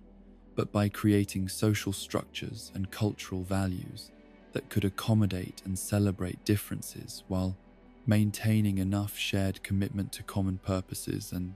mutual welfare to sustain cooperation and collaborative achievement. even during periods of disagreement and difficulty. The wisdom that had emerged from generations of experimentation in community building and collaborative living provided foundations for addressing many of the challenges that faced human societies in their efforts to create more just, sustainable, and satisfying forms of social organization that could honor both individual dignity and collective responsibility, while adapting to changing circumstances and evolving understanding of what human flourishing required in different contexts and cultural settings. As our journey through the boundless world of Animal Crossing draws to its gentle close, we find ourselves not at an ending, but at a new beginning, like stepping through our front door after a long day to find friends waiting with warm smiles and endless possibilities stretched before us like morning light across dew-drenched meadows. The villages we have explored together exist not just in code and pixels, but in the quiet corners of our hearts where kindness lives and grows like flowers after rain, where the simple wisdom of caring for others has taken root so deeply that it colors everything we see and shapes everything we choose to do in the world beyond our screens. These are worlds that remind us that happiness often comes not from grand achievements or momentous victories, but from small daily kindnesses that accumulate like snowflakes until they transform the entire landscape of our experience. The joy we find in watering a friend's flowers when they are away, in sharing a perfect pear with someone who has never tasted such sweetness, in the simple pleasure of seeing someone smile because we took a moment to notice their new hairstyle or compliment their carefully chosen outfit. These tiny gestures create the foundation upon which all meaningful community is built, one gentle interaction at a time. In every villager who waves good morning from their doorstep, in every fossil we donate to Blathers for the museum's growing collection, in every bridge we build to connect distant shores and make travel easier for our neighbors, we find the profound truth that community is not something we stumble upon by accident or inherit through the circumstances of birth, but something we create together through countless conscious choices to extend care and consideration beyond the boundaries of our immediate self-interest. The village teaches us that paradise is not a destination we might someday reach, but a quality of attention we can bring to wherever we are, transforming ordinary moments into occasions for wonder and connection. The wisdom embedded in these peaceful settlements reveals itself in the understanding that genuine prosperity cannot be measured in bells accumulated or items collected, but in the richness of relationships cultivated and the depth of joy shared with others who have become more than neighbors,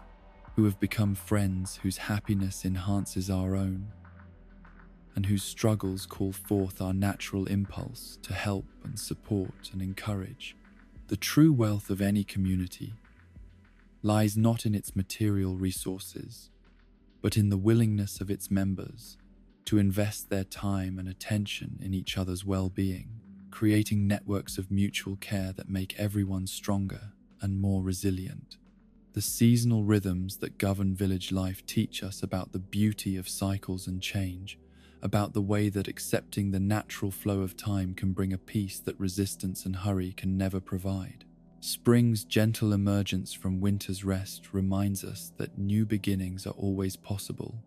that growth happens in its own time and cannot be forced, that the most beautiful transformations occur when we trust the process and tend patiently to the conditions that allow life to flourish. Summer's abundance teaches us about celebration and sharing, about the joy of harvesting what we have planted and offering our surplus to others whose gardens might not yet be bearing fruit. Autumn's graceful preparation for rest shows us the wisdom of letting go, of releasing what no longer serves us while gathering and preserving what will nourish us through leaner times ahead. Winter's quiet contemplation reminds us that periods of apparent inactivity are actually times of deep renewal, when the seeds of future growth are germinating beneath surfaces that appear barren. but are actually rich with potential. The village teaches us that every season has its gifts and its purposes. That resistance to natural cycles creates suffering, while acceptance brings the peace that comes from aligning ourselves with forces larger and wiser than our individual will. The museum that grows through our contributions teaches us about the joy of shared discovery and collective learning, about how individual curiosity can serve community knowledge, and how personal interests can become gifts to future generations. Blather's excitement over each new specimen reminds us that wonder is contagious, that enthusiasm shared multiplies rather than divides, that the world becomes more fascinating when we view it through eyes that are actively seeking beauty and meaning in even the smallest details of daily experience. The relationships we build with our animal neighbors demonstrate the possibility of friendship that transcends surface differences and conventional categories, showing us that genuine connection depends not on similarity, but on mutual respect and genuine interest in each other's well-being. The conversations we share with villagers remind us that everyone has stories worth hearing, dreams worth supporting, and perspectives that can enrich our own understanding when we approach them with curiosity rather than judgment. The simple economics of village life, where helping others inevitably benefits ourselves, and where generosity creates abundance rather than scarcity, offers a different model for thinking about prosperity and success than the competitive paradigms that dominate much of modern life. The village economy demonstrates that cooperation creates more value than competition, that sharing multiplies resources rather than depleting them, that the most sustainable prosperity is built on relationships rather than accumulation. Tom Nook's evolution from ambitious individual to community facilitator illustrates the deeper satisfaction that comes from using our capabilities to create opportunities for others, rather than simply advancing our own interests. His success is measured not in personal wealth accumulated, but in the flourishing of the communities he helps to establish, in the dreams he makes possible for others, in the foundations he creates for collaborative prosperity that benefits everyone involved. The Able sisters' dedication to their craft reminds us that work becomes sacred when it serves love, when our skills are offered in service of beauty and community, rather than merely personal advancement or economic survival. Sable's patient stitching behind her sewing machine represents the quiet heroism of those who maintain the fabric of community life through countless small acts of care and attention that often go unnoticed, but without which nothing else would be possible. The music that K.K. Slider brings to village gatherings reminds us of art's power to unite hearts across every boundary that might otherwise divide us, of melody's ability to speak truths that words cannot capture and create connections that transcend the limitations of ordinary conversation. The songs he plays become the soundtrack of community memory, the shared anthems that bind residents together in common experience and mutual appreciation for beauty that enriches life beyond any practical purpose. The festivals and celebrations that mark the passage of time in village life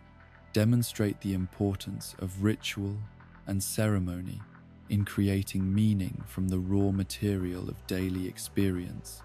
showing us how conscious attention to transitions and milestones can transform ordinary moments into sacred occasions that nourish the spirit and strengthen community bonds.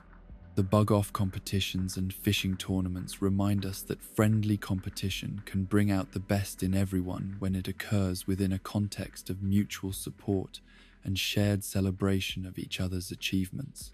The letters we write and receive in village life represent the lost art of thoughtful communication, of taking time to craft messages that carry genuine care and attention, rather than hasty exchanges of information or superficial pleasantries. The correspondence with family members far away reminds us that distance need not diminish love,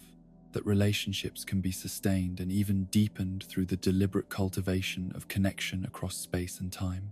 The patterns we create for clothing and home decoration become expressions of individual creativity that serve community beauty, demonstrating how personal artistic vision can enhance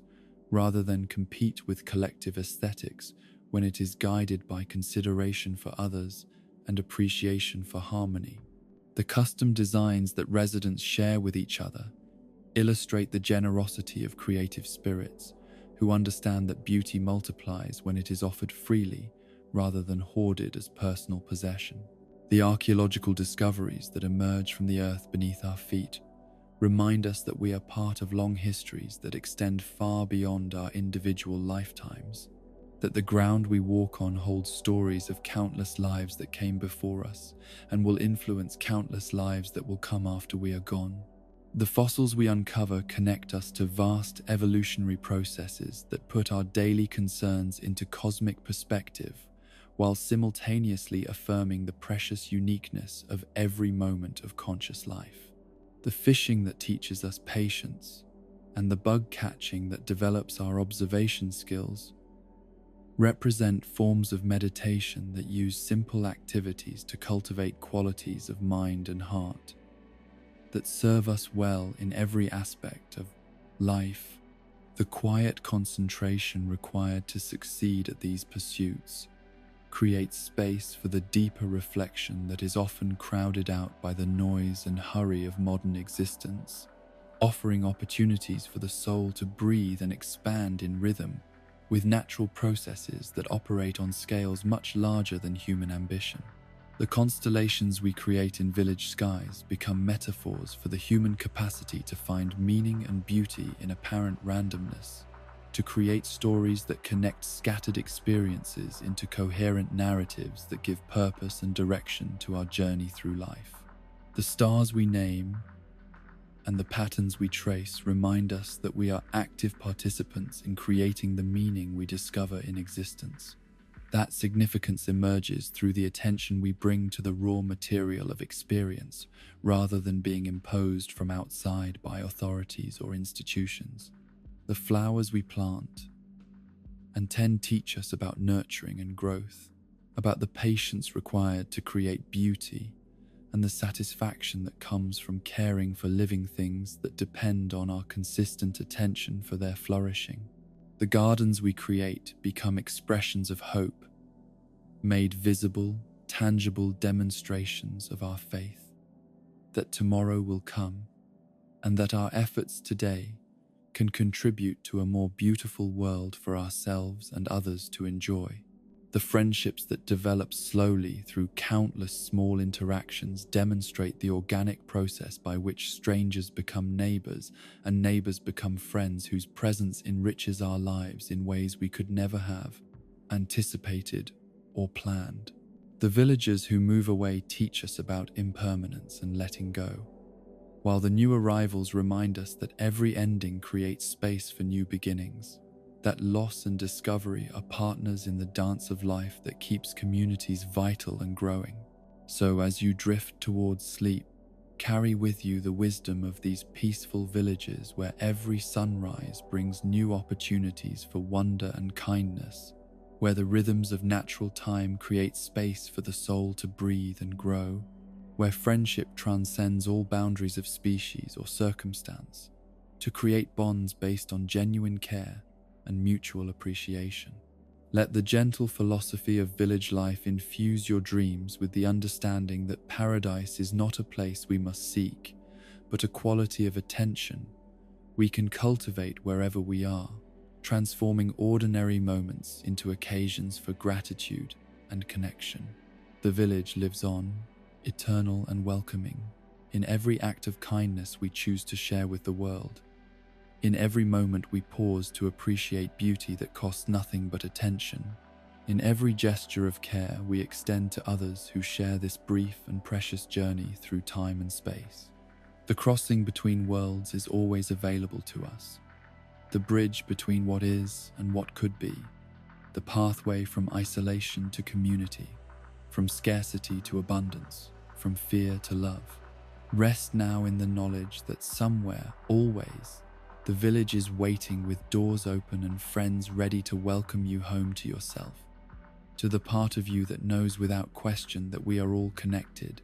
all deserving of care, all capable of contributing to the great work of creating communities where every being can flourish according to their deepest nature and highest aspirations. The gentle dream continues,